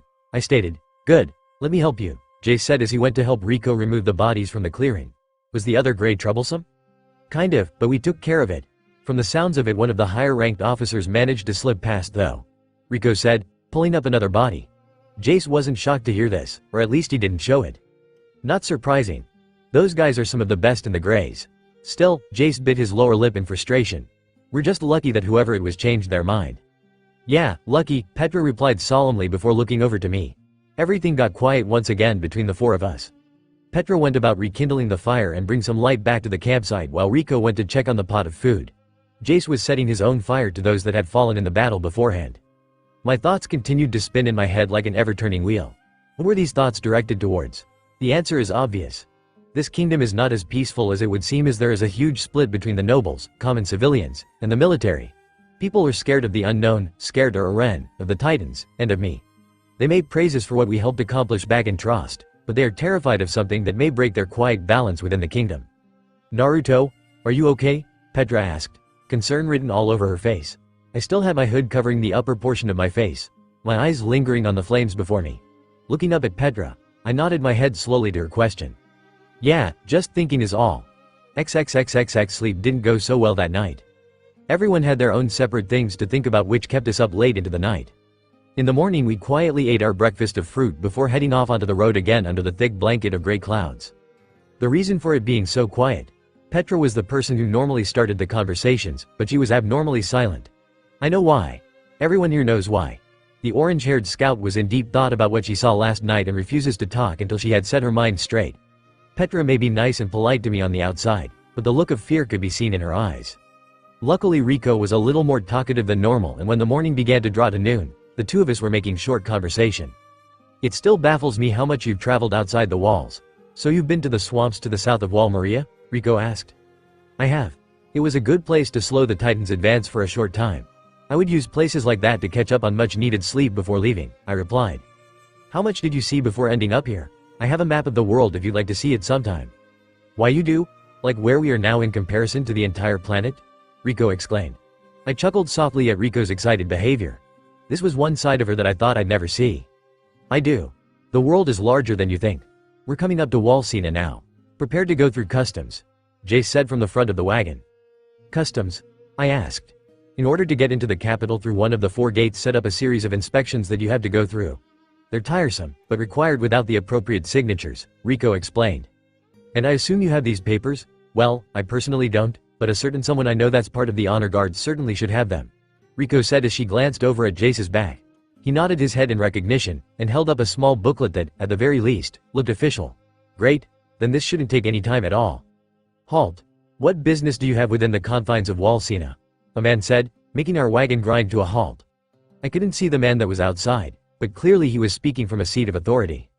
We are transporting a VIP to the capital courthouse, Jace responded. Boots against the dirt path could be heard walking on the other side of the canvas cover. Glancing towards the opening in the back, I could see 2 young soldiers peering in. One with curly brown hair and the other with black hair. Their expressions was a mix of overconfidence and smug superiority. Who back here is the VIP? One of the 2 soldiers asked. The 3 of us remained quiet after hearing his question, which clearly made him angry. I said, the young man with brown hair attempted to repeat. It says here that he should be wearing a black cloak and have blonde hair, the man from the front said. Brownie looked to me and pointed his finger. You, take off your hood. Sighing, I lifted the hood from my head and looked back at the boy who ordered it. Said soldier grinned when I silently followed his orders. Is he back there? Yes sir, he's here, good. I went to go replace my hood over my head, but stopped when the brown-haired soldier shouted. Did I say you could put your hood back on? Frowning, the black-haired boy shook his head. Leave the poor guy alone. Don't you know who he is? No, and why should I care? He's the angel of death. Show some respect. So he's the so-called angel of death, the brown-haired boy said as he lifted himself up into the wagon. The man who has slain hundreds of titans on the fields outside of Trost. I watched him as he stopped in front of me with a grin that only meant trouble. Adam, stop, the black-haired soldier exclaimed. And why should I? He's just a liar and fraud. The one now none as Adam slammed his boot onto my recovering foot, making me cringe in pain. I could kill him, yes. Kill him as swiftly as I had those 10 grays last night, but then my image would be tarnished right before the council meeting. Your arm and leg still work, don't they? You're just using the lies and rumors surrounding you to get out of service. Adam began grinding his boot into my foot even harder. For a split second the thought of killing him became easy and correct, but this thought was dashed from my mind as a sword was placed at his neck. Looking over I saw that Petra was the owner of said weapon. Her eyes dark and menacing. Ready to swiftly take the life of the one in her sights. I would recommend backing away from Naruto, now, Petra said with a dark tone. Riko had also stood up from her seated position, while Jace was looking over his shoulder. And why should I? What do you owe him? Adam asked in an arrogant tone. We have orders to protect him from anyone that may pose as a threat, and right now that's you. Petra stated. Now back away before I make you. Adam thought about retorting, but turned his head away from us. Whatever, protect the fraud for all I care. He walked out the back of wagon, dropped to the ground. Let's go, Christian. The black-haired soldier frowned as Adam left around the corner of the wagon. Once he was out of earshot, Christian turned to us with a sad smile adorning his features. Sorry about that, but not all of us in the military police believe you're a fraud. Thank you for what you did in Trost, Mr. Angel. Humanity owes you a huge debt. With that the black-haired soldier jogged around the corner of the wagon after his friend. Petra returned her sword to its sheath and sat back down next to Riko. Is that all? Jace asked, a certain edge to his voice after the little spectacle that had just occurred. Go on ahead. Everything seems to be in order. A personal escort will meet up with you once you enter the capital. Christian responded from outside the wagon. Without another word the wagon began moving through the dark tunnel inside Wall Sina. You could have defended yourself. I looked up and saw Petra staring at me. Compared to those grays, that smug little brat was nothing. Yeah, I could have, but then what? I asked as I wiggled my sore toes within the confines of my boot so nobody would notice. The repercussions for me lashing out at him would have come back to bite me. Petra still looked annoyed, but it was probably directed more towards Adam than towards my answer. You handled the situation well. Good job, Riko said with a nod of approval. This doesn't mean I trust you yet. You're still a freak of nature that can do things that are physically impossible. Petra said, crossing her arms in annoyance. This made Riko chuckle at Petra's childish antics. What? Oh, nothing, Riko said while patting her on the shoulder. You're mean, Petra said before standing up and sitting next to me. Petra, please, never change, Riko said with a smile as I placed my hood atop my head. Once we exited the tunnel Petra poked her head out the back of the wagon and looked around. So this is the Hermina district? It's certainly been a while since I've been here. Or anywhere inside of Wall Sina for that matter, Petra said. Being a part of the Survey Corps means you never get the chance to come to the capital at all, right? Riko asked as she removed the book from her duffel bag. That's right, but I never really liked it here anyway. Too many rules and stuck-up snobs for my taste. Petra commented as she sat back down. If earlier was any consultation, Riko mumbled, opening her book and turning to the page she had originally left off on. We're going to eat lunch here before leaving, Jay said from the front, making the silver-haired soldier close it just as soon as she had opened it. Gotcha. Petra, could you get the wheelchair ready? Riko asked as she walked to the front of the wagon and jumped up with Jace. Probably to discuss where we were going to eat. The orange-haired scout opened the back of the wagon before readying the wheelchair on the ground after the wagon had stopped.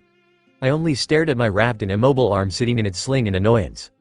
I could feel a searing pain running through every fiber underneath my skin, signifying that my muscles and nerves were repairing themselves, and while I could move these limbs, it would only prove to be even more painful than it was now. I could feel the heated gaze of someone at the back of the wagon and knew who it was.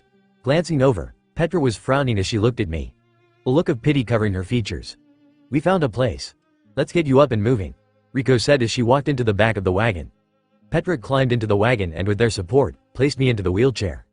This place was much nicer than Trost and the other villages that we had passed through on the way here. The architecture was the same, but the condition was so much better than that of their neighbors. Along with the general quality of life, the people wore clothes of a higher quality and walked around without care in the world. Petra began pushing my wheelchair while Riko and Jace walked on either side of me. Is that the place? Petra asked as we approached a small cafe built into the corner of a four-way intersection. The wagon was parked within sight of the tables while also being out of the way of any other horse traffic that may be coming by. "This is the place. You got a good eye for places to eat, Jace," Rico commented as we entered the small gated seating area. Petra parked me next to one of the small black tables before taking a seat of her own. "How are ice?" asked as the waiter approached the table, several menus in her arms and a liter of water. "We're doing fine, thank you. Can we just get a pot of your house soup and 4 bowls?" Rico said, gaining a nod from the waiter, who placed the water onto the table. "Coming right," the women began say. "Mom, Tommy won't stop poking me," a young black-haired girl exclaimed through the window of restaurant. "But Sarah won't give me my toy back," Tommy shouted from within the building. "I don't have your stupid toy, dummy," Sarah replied, disappearing from the window and back into the building. The mother sighed and shook her head. "Sorry about that. My name is Claire if you need me," the light brown-haired woman said. "Nice kids. How old?" Petra asked. 10 and 8. Sarah being the eldest. Claire responded before walking towards the door leading into the building. "I'll get your order in. Just sit tight." Once she was gone, Petra and Rico could only chuckle at the situation that Claire was in. Must be hard raising 2 children while working as a waitress. "I wonder where the husband is at?" Petra asked. "Probably in the military," Jace responded. "Yeah, probably," Rico voiced.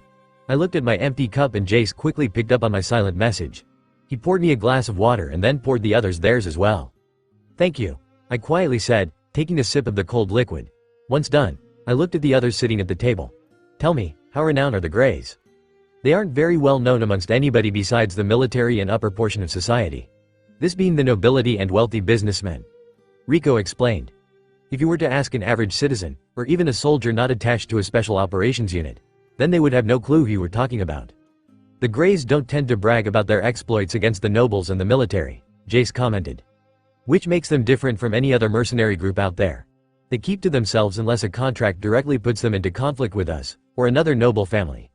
An interesting bunch that we've had a hard time tracking down," Rico went on to explain. "The Scouting Legion rarely interacts with the Greys and even we've heard of them," Petra coined. "Here we go. 1 pot of our renowned loaded potato soup," Claire said as Tommy walked out with a small table to place it on. The young boy wore a white short-sleeved shirt and brown shorts. "Sarah honey, could you grab these fine soldiers some bowls please?" Seconds later the young girl known as Sarah walked out of the building with 4 bowls. She went about handing out the bowls to each of us until she got to me. Sarah looked at my bandaged arm and then to my leg. "Are you hurt, mister?" Sarah asked. She wore a one-piece white dress that went down to her shins. "I am." "How come?" the curious girl asked. "You don't look like a soldier to me." "Sarah, leave the poor man alone," Claire ordered, seeing the other soldiers get on edge when the young girl began asking questions. The mother also didn't like the ominous feeling she was getting when she looked at my hooded head. "I'm sure he has his reasons." Sarah didn't comply with her mother's wishes as she stared at me with eyes that wanted to know all. "Sarah, are you a criminal?" the girl asked. "Is that the reason these soldiers are here?" "He is not a criminal," Rico said, a tick mark above her head from how Sarah so casually called me a criminal. "He's anything but that." "Then why are you being followed around by these soldiers?" Sarah asked. I sighed and looked over to the others, who all looked nervous at the situation. "Because it's their mission to follow me," I replied.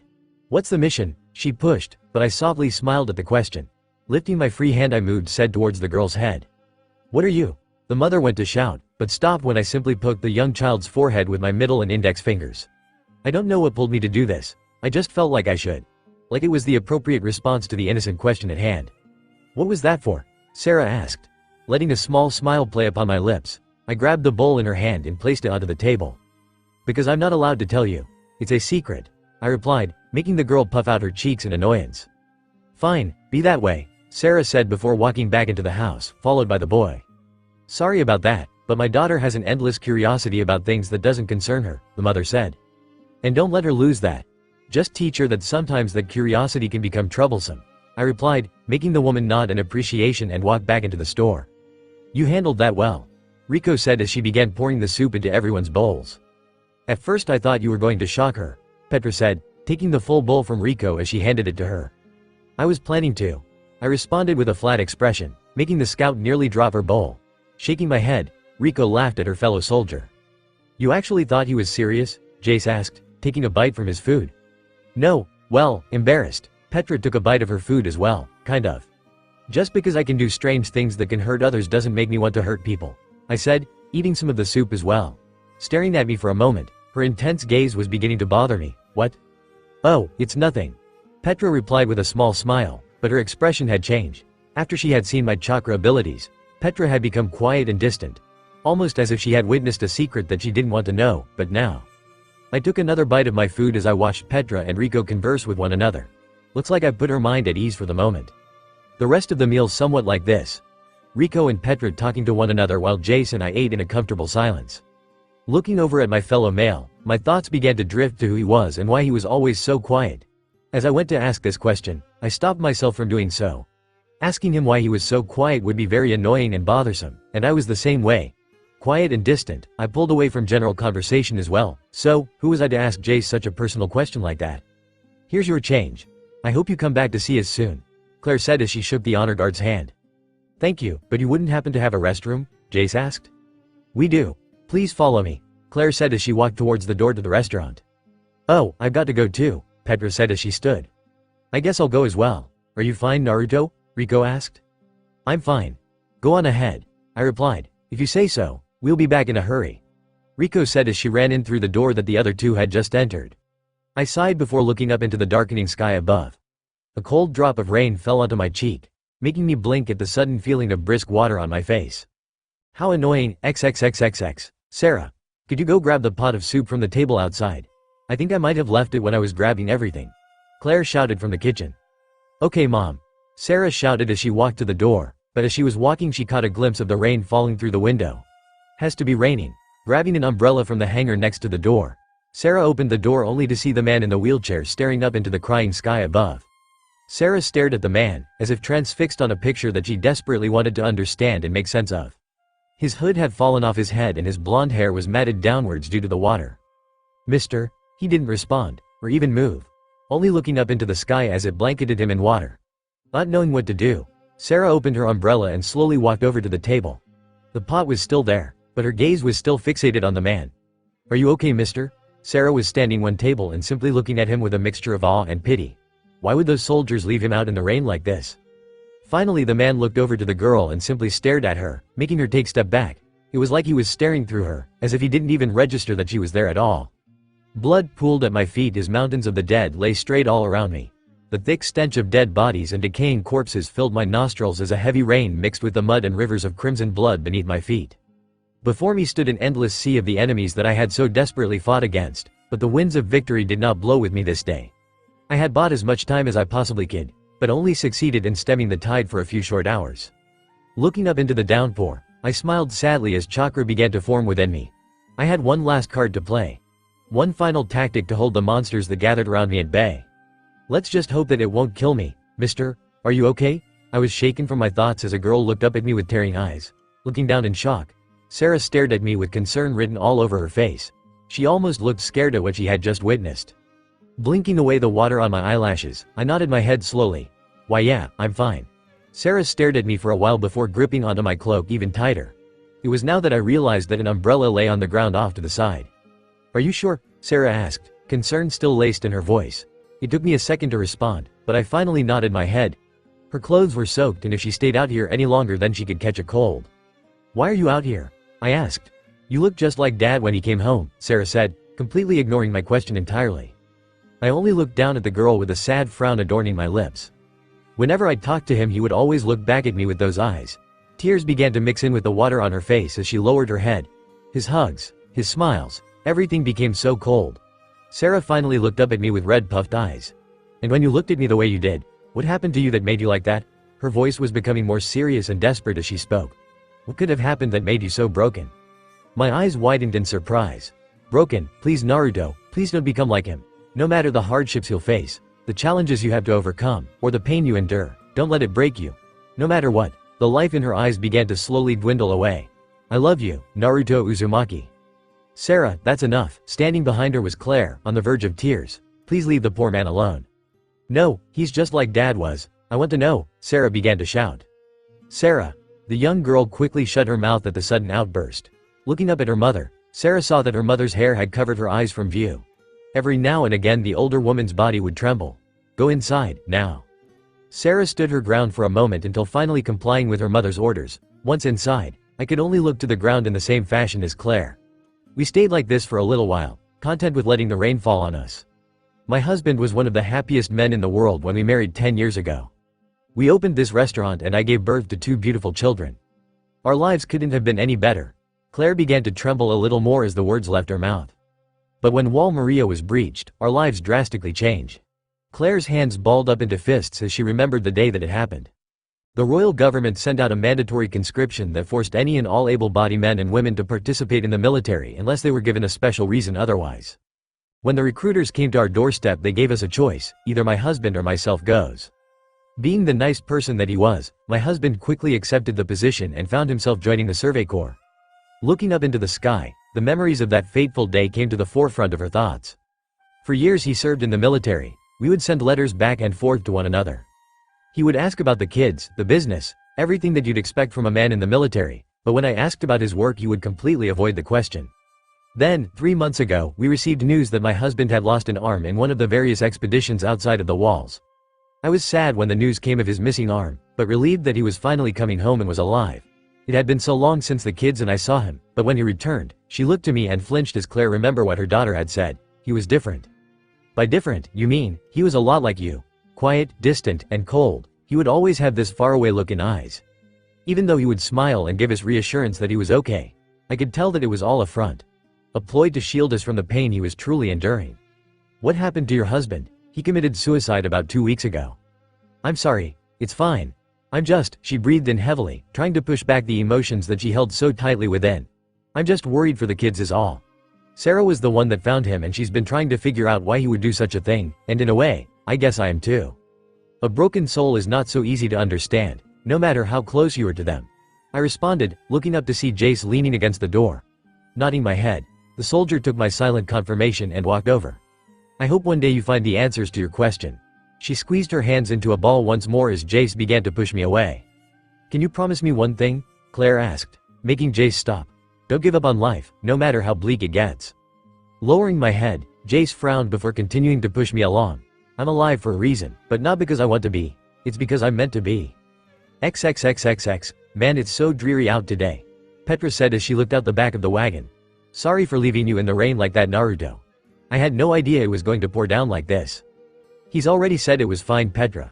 Rico responded as she looked over at me, but frowned when there wasn't a response, or even a movement to say that he was registering their words.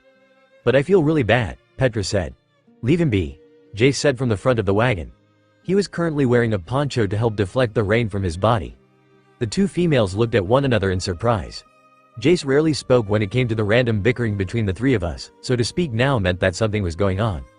If you say so, Petra said as she looked over to the quiet blonde, but to her I was unreadable. My hood covered my facial features from sight, leaving no room for the orange-haired scout to decipher what was going through my head. I can't really tell how long the rest of the trip took. We left the city of Hermina and quickly found ourselves in the countryside of Wall Sina. The heavy rain had died down soon after we left the walled city, but picked back up once we reached the capital walls. The entire trip was made in silence, with only the sporadic conversation being sparked between Rico and Petra. The words of that girl, Sarah, continued to echo in my mind. Broken, broken, broken. I've endured so much in my lifetime, but to consider myself broken? Has life really taken that much of a toll on me that it has changed who I was and how I go about things? People change. Even the most steadfast of souls will eventually be worn down by disasters or events that are out of their control. Then a question began to grow in the deep recesses of my mind. Something that I had very rarely asked myself in the past. Who was I before I became so distant and like this, or was I kind, open, and cheerful? We're coming up to the first checkpoint, Jace said over his shoulder, but I was so lost in thought that I never heard him. With this question now in my head, another question needed to be asked before exploring the concept of who I was in the past. Did it really matter? Maybe I was a person who always had a smile on his face, or even a crazed hermit. Who knows? It certainly didn't affect the situation he was in now, so why bother wondering? Still, the thought of being somebody that I wasn't haunted my thoughts even now. Naruto, you there? Glancing up, I saw Rico staring at me with concern in her eyes. Yes, I replied in a flat tone. I nearly recoiled myself at how dead my voice sounded, but at the moment I didn't care. I needed to sort out my thoughts before anything could be accomplished. Frowning at the tone of my voice, Rico pointed to the back of the wagon. Following her finger, I noticed that 2 older guards wearing wool trench coats to protect them from the rain stood waiting for me to do something. They need to see your face so we can progress through the checkpoint. It took me a second to comply with their request, And while I stared at the two soldiers, their visage began to turn from men full of authority to nervous wrecks. Lifting my hood, the men nodded their heads and disappeared from opening in the wagon. Naruto? What? I didn't want to talk or converse at the moment, but that didn't excuse my tone of voice. It sounded dangerous, threatening even, and Riko's reaction proved that. Her eyes widened and she shuffled nervously in her seat. I just wanted to know if you were okay. I raised a brow at the question, but decided to let her continue. You've been acting different since lunch. Did something happen? Of course something happened. Wasn't it obvious? But then again, these people have no idea what I've been through. What I've endured for who knows how long. But even still, I'm fine. Riko was worried about me, and I, at the very least, need to show some signs of recognition on those feelings. I just need some time to think is all. Think about what? Petra asked, unintentionally balling up my working hand into a fist. I must have scared her somewhat. It was an innocent question. Something that any caring or curious person would ask when someone was distressed, but this was something I couldn't talk about. There's a lot to sort out right now, I replied, replacing the hood on my head. Riko nodded her head at my answer, but was still slightly taken aback from my tone of voice. I guess he hasn't had much time to sort out what has happened since coming here. Hell, the first thing he did when he arrived was battle against the Titans, so it makes sense. Petra must have been thinking the same thing because she didn't press her question any further. The wagon silently moved along the paved roads of the capital. The houses looked nice and extremely expensive. This must be where the nobles and high-class businessmen reside. It was now that I realized that 4 soldiers followed along behind us on horseback. They all wore trench coats with the insignia for military police etched onto the front. Now they come. Your trial will be held at the noble courthouse near the center of the city, Jace said as a large golden dome-shaped building came into view. Why did the nobles want a separate hearing? It still doesn't make any sense. Petra questioned, laying down onto the wooden bench. I don't know, but I'm sure we'll learn in the morning, Riko replied with a frown. She may not know much about their quiet companion, or even trust him, but she had grown to respect the quiet man to some degree. Grinding to a halt, the wagon came to a stop around the back of the massive courthouse after passing through a metal gate guarded by 2 guards. We'll take it from here. You 3 are to report to your quarters in Residence Hall B, a female soldier said with authority as she stepped up into the wagon after Petra and Riko had helped me into my wheelchair. She wore a trench coat like the other soldiers still on horseback, but on their arms were a golden band. Our orders are to be his personal guard until the end of his trial, Petra replied, not liking the tone of voice the military police was using. Once you entered past the metal gate, you, along with everyone in this wagon, must comply with court guard. Please, go to your rooms and await further orders. We'll take care of the outsider until his court hearing, the women said as 2 other court guards lifted my wheelchair, with me still in it, out of the wagon. Before Petra could argue any further, Riko placed a hand on the scout's shoulder, making said orange-haired soldier look to her companion. Riko simply shook her head, signifying it was worthless for them to argue. Since we are assigned to him, then we must be allowed to check on him when we see it fit, Jace said as he crawled in from the front of the wagon. Just like any escort mission, the assigned guard should have access to their person anytime they deem it necessary, as stated in Manual Section 4.90b. You are correct. You, along with Ms. Rahl and Ms. Brzezinska, will be allowed to visit the outsider when so it fit to do so. The soldier was clearly agitated that there was someone within the group that knew their codes and regulations so thoroughly. If there aren't any more questions, then report to your assigned sleeping arrangements. With that, she hopped out of the back of the wagon and into the rain. I hate those guys, Riko said as she pinched the bridge of her nose. What about Naruto's backpack? Petra asked as Jace lifted it over his shoulder. I'll take it for now. Let's unload the wagon and report to the quartermaster, Jace instructed, grabbing his own bag of belongings and his 3D maneuver gear. Good idea. This rain is beginning to become annoying, Riko replied. XXXXX, you'll be staying here for the duration of the trial, the female soldier said as a tall, dark-skinned man stuck me next to a cot. Facing the entrance, I watched as the first soldier locked the barred door to the cell. If you need anything, then ring the bell by the door. Have a nice day. She then disappeared down the dark hallway with her fellow soldier, leaving me to my own devices. I was sure that she knew that I wouldn't be able to actually reach the bell while I was in this crippled state. At least the cell is nice. Lifting up my crippled arm, the pain quickly radiated through said appendage, but it wasn't nearly as bad as it was yesterday.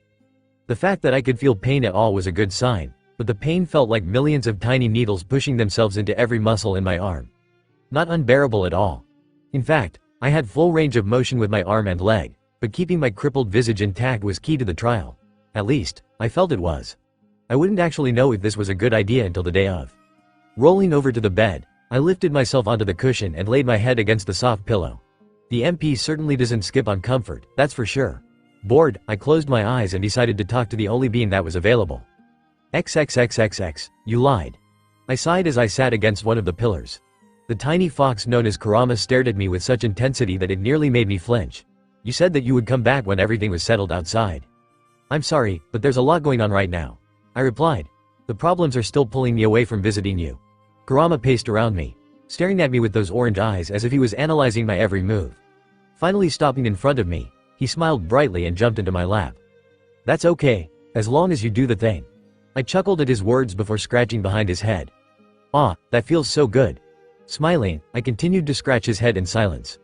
Well, besides the moans of approval from the tiny fox. What's the matter? I stopped scratching his and looked down at the fox. You feel off. I don't know feel your emotions. Are you sad about something? Kurama asked. I guess this was to be expected, being a biju inside of me and all.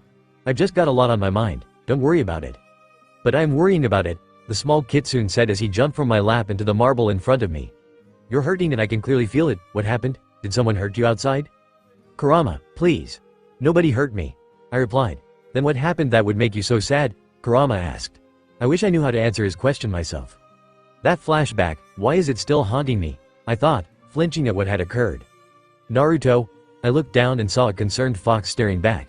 I needed to keep these flashbacks hidden from everyone so my secrets wouldn't come out, but to Kurama, is there anything I can do to help? Can you keep a secret? I asked. Of course, anything to help, Kurama replied with a bright smile.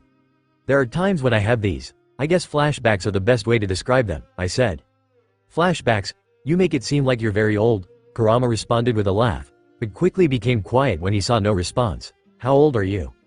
Kurama, what I'm about to tell is a secret that I've never told anybody before, I said, looking up at the white flame that sat at the center of the room. It's the reason why you're here, along with your brother and sisters. Never told anybody before? What is it? Kurama asked. This place is a seal that has made me something that is known as an eternal, I said with a frown. I've lived for longer than I can even remember. Memories have become all but a distant blur of emotions that sometimes resurface in the form of flashbacks. Sometimes these flashbacks are friendly and heartwarming, but other times, I breathed in heavily and exhaled the air from my lungs. They hurt a little. And Naruto, I looked down at the fox to see tears streaming down his face. I'm sorry.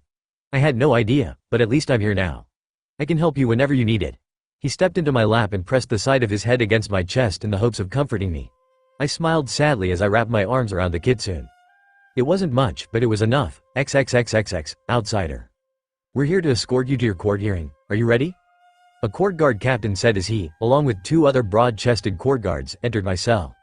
It's been 4 days since I was put into this cell and the court guard have been anything but hospitable. Every time they've come to give me my food it was either dumped onto the ground or placed onto the other side of the barred door. If it not for Petra, Jace, and Rico I would have probably been extremely malnourished right now from lack of food. It took them 2 days to find me, because apparently my generous hosts never gave them the exact location of my cell. But once they did the 3 elite soldiers were shocked. Petra nearly attacked the court guard on duty for placing me in a cell, but was held back by a desperate Rico. While she didn't exactly like the idea of me being trapped within a cell, lashing out at the people that held ownership of the keys would not go well. Rico and Petra made it a point to start bringing me all 3 of my meals, which went unopposed by my guards. Probably because now they had one less job to do. While not eating with my 3 bodyguards, I spent the majority of my time talking with Kurama. The conversations that we had were deep and meaningful, but more times than not the subject of said conversations would lead to my past. It was just unfortunate that I couldn't reveal much. Roughly lifting me from the bed, the 2 large soldiers placed me into the wheelchair and pushed me out into the hallway. Why the court guard wasn't fond of me was something that eluded me since I came here. Verbal harassment and poor living conditions was their primary tool when trying to inflict pain onto me. Was it the military police as a whole that disliked me? Or was it just this group? The garrison was a mix of both, and I haven't had enough contact with the survey corps to know what they thought. If I had to venture a guess it would be something similar to Petra's line of thought. All 7 high noble houses will be presiding over the trial, including any who have paid the entrance fee, the captain said as we moved through the underbelly of the courthouse. The brown-haired captain grinned at the thought. You brought in a lot of money, you know that? Was this the reason the nobles wanted to have a separate court hearing? So they could raise money? That may be part of the reason, but I doubt that making money was the primary purpose for pushing for a separate court case. I guess it didn't matter now because I would learn of their intentions soon enough. And I doubt it was because they needed to save me from the clutches of the military.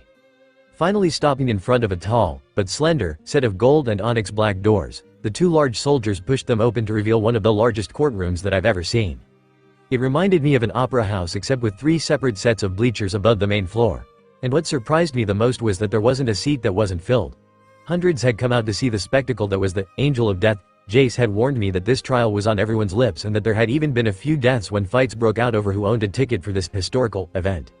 As the captain rolled me into the center of the courtroom from out of the door that was off to the side, the entire room quieted down from a once bustling and talkative scene. Only the quiet mutters and whispers could be heard from the people in the stands before I was finally placed in front of a long golden desk that sat well above me. Looking up, I could see 7 people wearing different color clothing staring back at me. To the left and right, there was 5 people on each flank sitting behind separate onyx tables, but strangely one was missing. Jace and Rico had tried to explain to me who the high nobles were, but I only got the names as their activities are well kept from the peering gaze of the outside world. The 9 others, however, remained a mystery to me. The man at the center of the 7 people behind the nicer looking table stood up. "Welcome all who have so graciously spent the time to come to this trial," the man said to the now completely quiet room. "Today we are here to discuss and determine the rightful fate of the person that has become known as the Angel of Death." The room burst into mutters and private discussions on the matter. To begin, I would like everyone from the 7 noble houses, along with the 10 representatives of the CCM, to introduce themselves to the Angel of Death. My name is Albert Gradle, head of my house and leader for this trial. He was taller and extremely thin with blonde hair and chocolate brown eyes. His attire resembled that of Leonard's, green and silver, except with more expensive additions. A snake emblem adorned his shirt just like Leonard. "I come from the noble Fink house and my name is Abigail," a larger woman said on the far left of the table. She wore a maroon dress with a white blouse. Brown hair and eyes rounded out her visage along with a sheep symbol etched onto her dress. "I'm Ben, head of House Kufer. Pleased to meet the famed Angel of Death." Ben was about my height with beautiful long light brown hair and emerald eyes. He wore a loose purple silk shirt with a horse patch on each of his long sleeves. Ben sat just to the right of Abigail, but he looked clearly annoyed by where he sat. "Eric, head of House Pius," a large muscular man said with his arms crossed and leaning back in his chair on the far right of the golden table. He had emerald eyes and short silver hair, but one of his notable features was the scar running down his left eye. The clothes that he wore were all black and dark gray military attire, but much more casual. A seam on his left shoulder. My eyes lingered on the massive man for a moment before my hooded eyes went to the next person that spoke. "Always straight to the point, Master Pius. My name is Ivo, head of the Oster family," an older man said with a smile from next to Eric. He had graying hair and mustache, but looked extremely friendly. He wore an orange and gold suit with a monocle that sat atop his right eye. A scorpion badge was sewn onto his front pocket, just below a white handkerchief that stuck out of said pocket. "It's in his nature. The brute rarely thinks before acting," Ben said as he brushed his hair to the side, gaining a snort from the muscular man while keeping his eyes closed. Now, let's keep this civilized," a woman said with long jet black hair and purple eyes. She was tall with dark tan skin and a large protruding chest. She wore a form-fitting white and silver dress with a hole showing a fit abdomen. A patch with an eagle was sewn onto the arm of her dress. "My name is Isabella and I'm of House Oster." "And I'm Nicholas of House Lobov," an older man said. He had a receding hairline with brown hair around the back of his head. He wore a dark brown suit with a white button-up shirt and a patch with a bear on his suit. "Thank you, my friends. Now, would the CCM please introduce themselves?" Albert said, but the 9 people in their chairs all looked at one another in apprehension. "Is there an issue?" One of the businessmen stood up and cleared his throat. "The men and women of the collected company of merchants would like to abstain from giving out our names until we decide on the course of the trial." Albert hummed before nodding his head. "If that is what you wish, then so be it." He then turned to the massive crowd that had surprisingly stayed quiet during the duration of the introductions. These men and women must hold immense power within the kingdom to keep such a massive crowd quiet. Now that the pleasantries are out of the way, let us begin. "What's the purpose of this trial anyway? To me, it's just a waste of our precious time," Eric said as he looked over to Albert, an annoyed expression adorning his features. "If we would not have intervened, then the military would have had their way with him," Isabella said. "Surely you wouldn't like that now, would you?" Eric scowled at the comment, but declined to reply. "The purpose of this trial is to decide the fate of the Angel of Death," Albert said, slightly annoyed by Eric's tone of voice. "Yes. Allowing the military to hold power over a civilian that has done nothing wrong is a crime in and of itself. Those power-hungry heathens should know their place," Abigail noted. "Indeed. They were out of line, which is why I sent one of my men to extract him from the situation," Albert said as he opened a folder that was on the desk. "I assume that everyone has read the notes from the illegal military trial for the Angel of Death. Good. So your real name is Naruto Uzumaki, correct?" The question was directed to me, but it took me a second to realize that they were finally speaking to me and not each other. Yes. Several mutters could be heard from the massive crowd behind me as this was the first time they've heard my voice. And I assume that what you said before during said trial is truth? Albert went on to say, gaining a nod from my hooded head. So you weren't actually born within this kingdom's walls? No, I was not. So you were born outside? Amongst the titans? Nicholas asked, a tinge of fear in his voice. If you are implying that Mr. Uzumaki is one of those human-titan hybrid, then you're wrong. In the notes Pixis says that he was not one, Evo stated. No, I'm not, it's just, don't you think it's strange? A human living out in the wilderness with those monsters? Nicholas asked. It is amazing that a human could live out there for, what, 20-some-odd years? Ben said. You must have the endurance of an ox. But this begs the question, what happened to the others in your group? Nicholas asked. Surely you had a mother and a father that conceived you. You're just like your mother. A man with blonde hair and clear blue eyes said. You may look like me, but your personality reminds me of her. She would have loved to see you again. A red-haired woman then appeared next to him, like a ghost of who she was and what she looked like. I'm sorry for doing this to you, but you're the only one that I could trust with this. He then placed a hand onto my shoulder and smiled sadly. Because you're my son. Of course he had a mother and father. Can't you read between the lines? Isabella questioned. What do you mean? Nicholas asked, if you're insinuating. He appeared before us alone. What do you think happened to his family? Eric said. They died long before I came upon these walls, I stated. As most of us presumed. Albert said as he glanced over at Nicholas. Another note that came up before was the teachings of your abnormal abilities. It is impossible, yes? More or less. I replied. Albert stared down at me with questioning eyes. What exactly are we doing here, Albert? You called for this trial for a reason and thus far we have only reviewed the notes from the previous one. A man from a CCM asked in annoyance. That is a possibility, but something must be brought forth before we can move forward, Albert said, making the man sit back down. How can we be absolutely sure that teaching someone else your powers is impossible? Are you suggesting that he's lying? Ben asked. It would make sense for a bloodthirsty savage to want to hide his powers from the rest of us. Abigail said with an audible humph. He's just trying to hold on to any possible power that he may have. I don't believe that he would withhold something this important from us. Evo stated, if he could teach others of his power that could kill so many titans then we could easily retake Wall Maria. Are you absolutely sure that your powers cannot be taught to someone else? Isabella asked. Yes. Simply teaching someone is not enough. I said, trying not to reveal too much in the process. If a person tried to use my techniques then they would die immediately. How would someone die so quickly? What could possibly cause them to die? Albert asked. I'm not at liberty to say. I replied. Not at liberty. These are your abilities, Abigail exclaimed. How are you not allowed to talk about them? During the military trial Commander-in-Chief Darius Zachary said that the specifics of his abilities, along with the battle itself, are not to be discussed until he deems it worthy. Eric noted as he read a piece of paper in front of him before looking over at the larger woman. You'd be wise to heed his commands. We aren't here to press against the military's position on the matter, Albert said, trying to reason with the other noble. I was just bringing up a point that had yet to be explored. Still, watch your tongue. You wouldn't want the military police to arrest you for solicitation, would you? Eric asked, making the blonde noble frown. Albert was trying to, in a sly way, extract the information about my chakra abilities from me. But luckily Eric caught onto his scheme and stopped it before it could progress any further. I wish I could thank him, but this was not the place. Albert sighed and looked to the crowd, who had been obedient throughout the trial. It was clear that things were not going as he had planned them to. Albert was the one that called for this trial in the first place, so it would make sense for him to lead things along, but so far his attempts to progress his plans have been halted. Everyone here has read the notes from the military trial. Yes. This gained many nods from the 15 others that surrounded me. Then I would like to gain some of your opinions on what should be done with the young man. I think he should be thrown into a cell and left to rot, Abigail said as she glared daggers down upon me. Why she hated me so much, I didn't have the slightest clue, but it was beginning. He's too dangerous to be left to his own devices. A large portion of the crowd exploded into a mixture of cheers and angry shouts. It would seem even here that the people were divided on how they viewed me. Surely you jest. He lost his arm and leg retaking trust from the Titan invasion. Evo responded, making the people quiet down. If anything he should be rewarded for his sacrifice. I would like to agree with Evo. Naruto has sacrificed too much to be condemned to a prison cell for the rest of his life, Eric said. He is dangerous though. Nicholas stated. Where do you stand on the matter, Nicholas? Albert asked. I agree that he's dangerous, but not in the sense that Abigail is referring to. This made the other nobles look at him questionably. The Angel of Death is not so much dangerous to us physically, but the political climate of the kingdom. So long as he exists then there will even more instability amongst us than there already is. A valid point. Albert noted before turning to Ben. What do you think?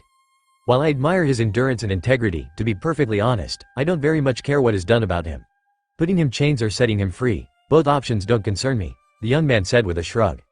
I see. Isabella? Albert said, turning to the dark-skinned woman. This has to be history in the making as Ben and I have never seen eye to eye on anything. The beautiful woman said with a grin. I am of the same opinion as the Kufr. The angel of death's fate has no relevance to me. So, 2 people wish to be rid of him, 2 people wish to set him free, and 2 people that want to have nothing to do with him. Albert said as he chuckled at the numbers. How unusual. It would appear that we are at an impasse, Nicholas said, looking over at Eric and Ivo. Does the CCM have any words to add on the matter? Albert asked. The 9 men and women all looked to one another in question. Surely the collected company of merchants have a voice on the situation. Your comments could very well sway our minds. While your words are kind, noble Albert of House Gradle, we find no need to comment on the situation. A woman said at the end of the table to my right. We hold no actual weight in the decision-making as this was changed from a civilian council meeting to a noble council meeting 2 days prior. As such, we have agreed to stay silent on the matter. It was clear to me that the CCM holds some ill will towards the high nobles of society. To be able to change the very context of a trial, and one of this magnitude, must mean the nobles hold much more power than I originally thought. If that is what you wish, then so be it, Albert replied, a small amount of venom in his voice. You have yet to give us your thoughts, Albert. What do you believe should be done with him? Ivo asked. A hard question to answer. I've done a lot of thinking and can't really come up with a reasonable answer. Being chained to a cell for the rest of his days seems cruel and inhumane, he said as the blonde noble rubbed his chin in thought. But leaving him be will surely cause problems as well. Albert sighed as the situation was beginning to strain his thoughts. I gripped the edge of my wheelchair as everyone stared at the green-clad noble in anticipation. If they think they can lock me in a cell and throw away the key, then these nobles better think twice. There must be a compromise that can be found. A compromise? What kind of compromise? Ivo asked. One party wishes to see him behind bars, while the other deems it worthy to give him freedom. The only compromise I can see is limited freedom within the realms of the high nobles, Albert said. This would allow us to keep a close eye on him while also allowing a certain amount of freedom within the kingdom. I don't want this thing anywhere close to my family, let alone the grounds of my house, Abigail said with disgust. Then you won't find sanctuary there, Albert stated, but that doesn't mean you can't agree to the compromise. Like I'd ever agree to such a terrible compromise, Abigail responded, anger evident in her eyes. Now Lady Abigail, Nicholas said, I know you feel that he's a dangerous man, but look at him. He's lost the ability to move an arm and a leg. Mr. Uzumaki won't be hurting anybody anytime soon. Oh, I thought you were trying to put him behind bars? Isabella asked. I was, but this compromise quells my fears of political instability. I'm willing to uphold it if everyone else is, Nicholas said with a shrug. If this is what it takes, then I will agree upon it, Ivo said with a sigh. What do you think, Eric? I still think that he's a hero before all else, but I will agree with Ivo. If this is the only way, then so be it, Eric said. Fine. If the others are agreeing to this terrible compromise, then I guess I must as well, Abigail said in defeat. Are you two willing to agree upon it as well? Albert asked, voicing this question to Isabella and Ben, who nodded in response. I see no reason to deny it, Isabella said. Nor do I, Ben also said. Then it's settled. Naruto Uzumaki, Angel of Death, or outsider, will live within the realms of the high nobles until further notice. This noble council has been adjourned, Albert exclaimed with a bright smile on his face. The room burst into activity as people looked to talk to me about the decision made by the nobles. Some even tried to run past the court guards to ask me questions, but these people were held back by said soldiers as another set of men pushed me away from the room. The high nobles watched as I was rolled out of the room, each having a different expression on their faces. I growled softly once I was completely out of the room. I knew what this little deal meant for me, and I certainly didn't like it. Quiet, outsider. You'll be placed into your cell until the finer details have all been hammered out. So keep quiet. It didn't take them long to put me back into my cell, and lock the door soon afterwards. These nobles, they seem to think that I'm sort of political coin. Something that can be leveraged to gain them an advantage in the political arena, because to them I'm just a crippled shell of my former self. Someone that once held immense power and lost it in an instant. Looking up at the door to my cell, I growled even louder than before. To think they'd treat me like this. Like a pet that could be passed around between them as they saw fit. Naruto, Perta exclaimed as she appeared in doorway, but the look of concern was soon replaced by fear. And Naruto? I stared back at her with anger pouring out every one of my pores. My fingernails had elongated and the whiskers on my cheeks had darkened slightly. Luckily my hood covered my eyes so she wasn't able to see the orange globes only found from a demon. Are you okay? Calming myself, the features of my anger began to dissipate from my body. I breathed in heavily and exhaled the air from my lungs even slower. What do you need? I was still angry, but I needed to hold back that anger. Petra was not at fault here, nor was the military, but even still. Petra was still staring at me with those terrified eyes that could only serve to annoy me even further than I already was. If you just came down here to stare at me then leave, I said, a tint of venom in my voice. I'm not a zoo animal. Now that wasn't very nice, Riko said as she appeared next to Petra, but she looked just as annoyed as I was. We're not the ones that made that awful decision. Sorry Naruto. It's just, Petra began. Forget what you saw Petra, I said, making the orange-haired soldier's eyes widen, and you're right Riko. It's not your fault. We remained silent for a while, as the two females just stood there, thinking of something to say. You know what they're planning, right? Riko finally said. Yeah, I knew exactly what they were planning. What will you do now? Petra asked, shuffling in her feet as she did so. For now there wasn't anything to be done. I would go along with what to do for the time being. Hopefully I'll be able to learn a thing or two on the people that hired the Greys to kill me. Where's Jace? Petra frowned at me for not answering her question, but what was there to answer? She knew exactly what my response would have been even if I did. He's speaking to the head of the military police about what we are to do now. Riko said as she leaned against the wall outside the door. Our mission, as it stands, has been completed. Which means you can return to your separate units, I said with a sigh. So, that's it? Petra asked to nobody in particular. We're just going to leave? Riko and I frowned, but said nothing. I liked the company of the three soldiers up until now. Petra may be slightly scared of me, but in the end they proved to be entertaining companions. If that's what Commander Doc orders. Riko replied. We are under his command so long as this mission presides within his realm of jurisdiction. Which happens to be anything within Walsina. But he's going to become a puppet of the high nobles, Petra exclaimed. If we leave now then there's nothing that we can do. That's not for us to decide, Petra. If Doc says that we stay by his side then so be it. But if he orders us to return to our regiments then we must follow his orders, Riko responded. And one of us will, Jay said, approaching the two females. So did you talk to Doc? Riko asked. Doc must have been in the crowd during the trial earlier just like themselves. Yes, and one of us have been ordered to stay with him as his personal bodyguard during the duration of his stay with the head families. Jay said, leaning against the wall as he explained. That will be a long assignment for anyone who agrees. Riko said, pinching the bridge of her nose as she thought of the assignment. This mission will only last until the commander-in-chief can make an official decision on the matter, Jay said. Why does he want one of us to go along with him? Why not someone from the military police? Petra asked. I don't know why he didn't choose someone from the MP, but Doc feels that something may be going on, Jace replied. Oh, what's that? Riko asked. I'm not sure, but just be careful, Jace said as he looked to the other two soldiers.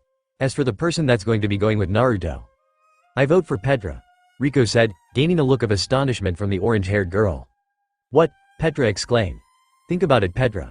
I've got to head back to Trust and help Pixis with the mess there and I'm sure Jace is busy with his duties as an honor guard. Riko said, gaining a nod from the stoic man. That only leaves you. Besides, the Scouting Legion is currently out on an exhibition outside the wall or soon to be on one. If you left then there wouldn't be anybody there anyways. I'm sorry Petra, but you're the best person for the job right now. Frowning in defeat, Petra looked into the cell at me. The look of fear flashed in her eyes as she gazed down upon me. You don't have to, I said, making her jump slightly. If I scare you that much then you can leave. You've done enough.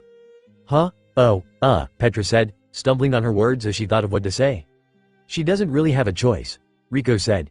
It's an order from the commander of the military police. Somebody has to do it and Petra is the only one that can. Then leave as soon as we depart the city. I'm not going to force you stay as the high nobles pass me along.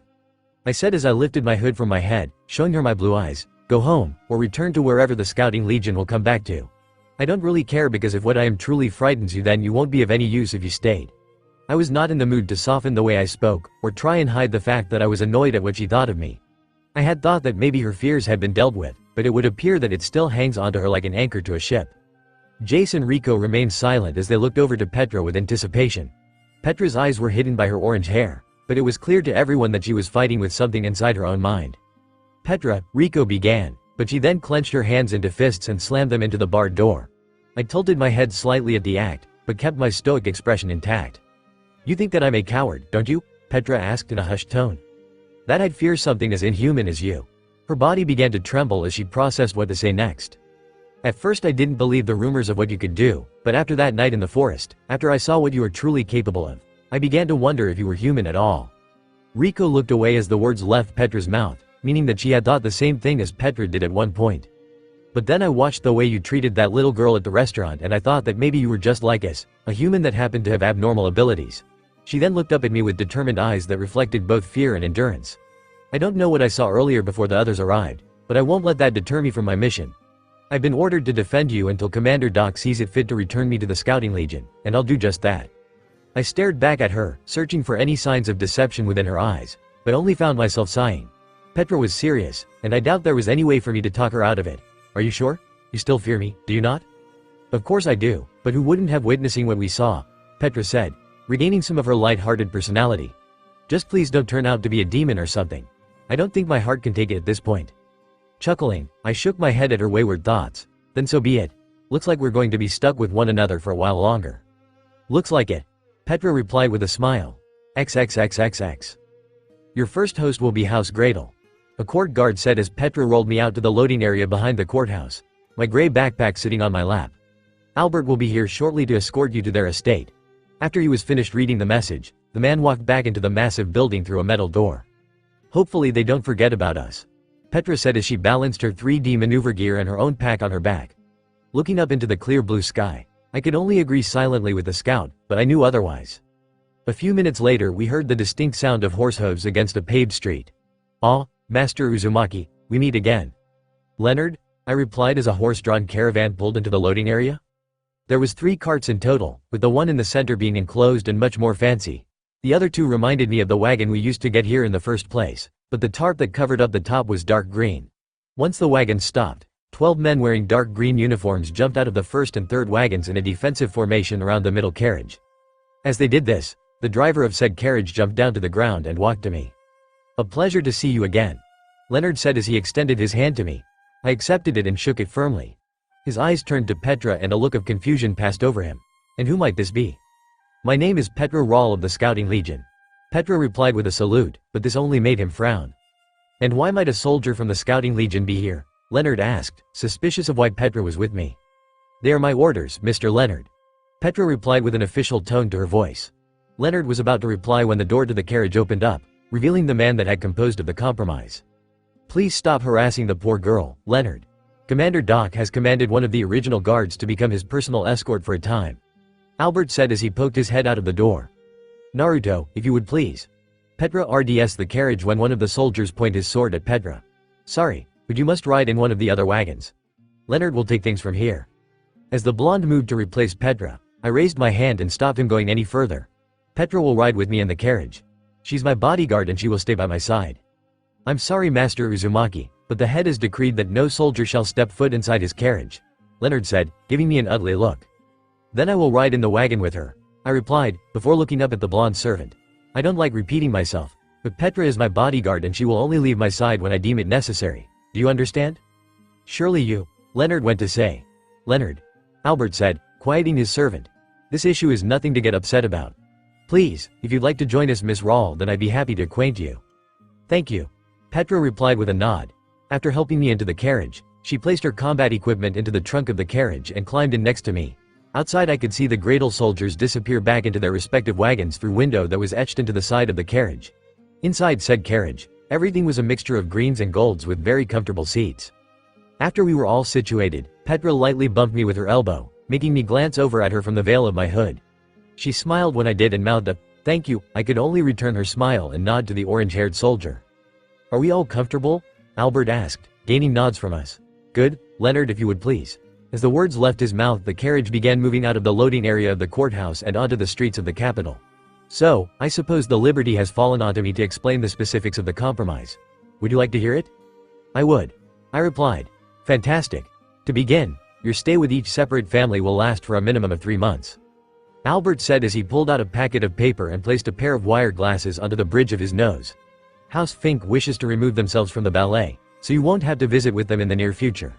I was happy to hear that. If I'd had to go stay with them then they'd probably have tortured me, or worse. After staying with us for a week, you'll be transferred to House Pius in the northern region of Kingdom. I thought we were staying with each house for 3 months? Petra asked, gaining a chuckle from the blonde noble. I did, but each family must have time to properly prepare for the Angel of Death's visit. Albert explained. And since we live so close to the capital it was decided that Master Uzumaki stay with us until our northern brothers and sisters are prepared for his arrival. Oh, I see. Petra replied, "Now, if I may continue. While staying with each family you are to assist in any rudimentary task that you are physically capable of." Albert said before looking up at me. "I realize you're unable to do much or anything at all, but this is added as a standard for any compromise. Don't worry about it too much." Flipping the paper over, Albert continued reading. "If there are any conflictions or a noble feels they are abusing your presence to some degree, then the accusing family is allowed to investigate the situation if the grounds for such an investigation are solid." Once finished, Albert looked through the rest of the compromise and placed it onto the empty seat next to him. The rest are small things that barely pertain to you at all. It's mostly just to keep the high noble families from attacking each other. If you wish to read through it, then you can when you have some free time at my abode. He then leaned in and stared at the veil of my hood. "But there are a couple of questions I would like to ask before we reach my estate." "Depending on the question I may have an answer," I replied. "Your powers, you said at the military trial that you can't teach another human your destructive abilities, correct?" I nodded my head at his question. "And while I believe you aren't lying, another question comes to mind. Can your abilities be passed on genetically?" The truth is, they could. If I had a child with another woman, then there was a strong possibility that he or she would have the ability to weave chakra. But knowing this, I couldn't, not after. No, my abilities cannot be passed on to my child. I'm sorry. "A shame. Another question if I may," Albert went on to say. "I think that's enough questions, Master Gradle. Naruto has had a long day and doesn't want to be constantly questioned," Petra said, giving the high noble a stern look. The man stared back at the scout for a moment before sighing. "I suppose you're right. Mater Uzumaki has had long day, and wasn't treated with the most respect at the hands of the court guard," Albert said as he leaned back into his seat.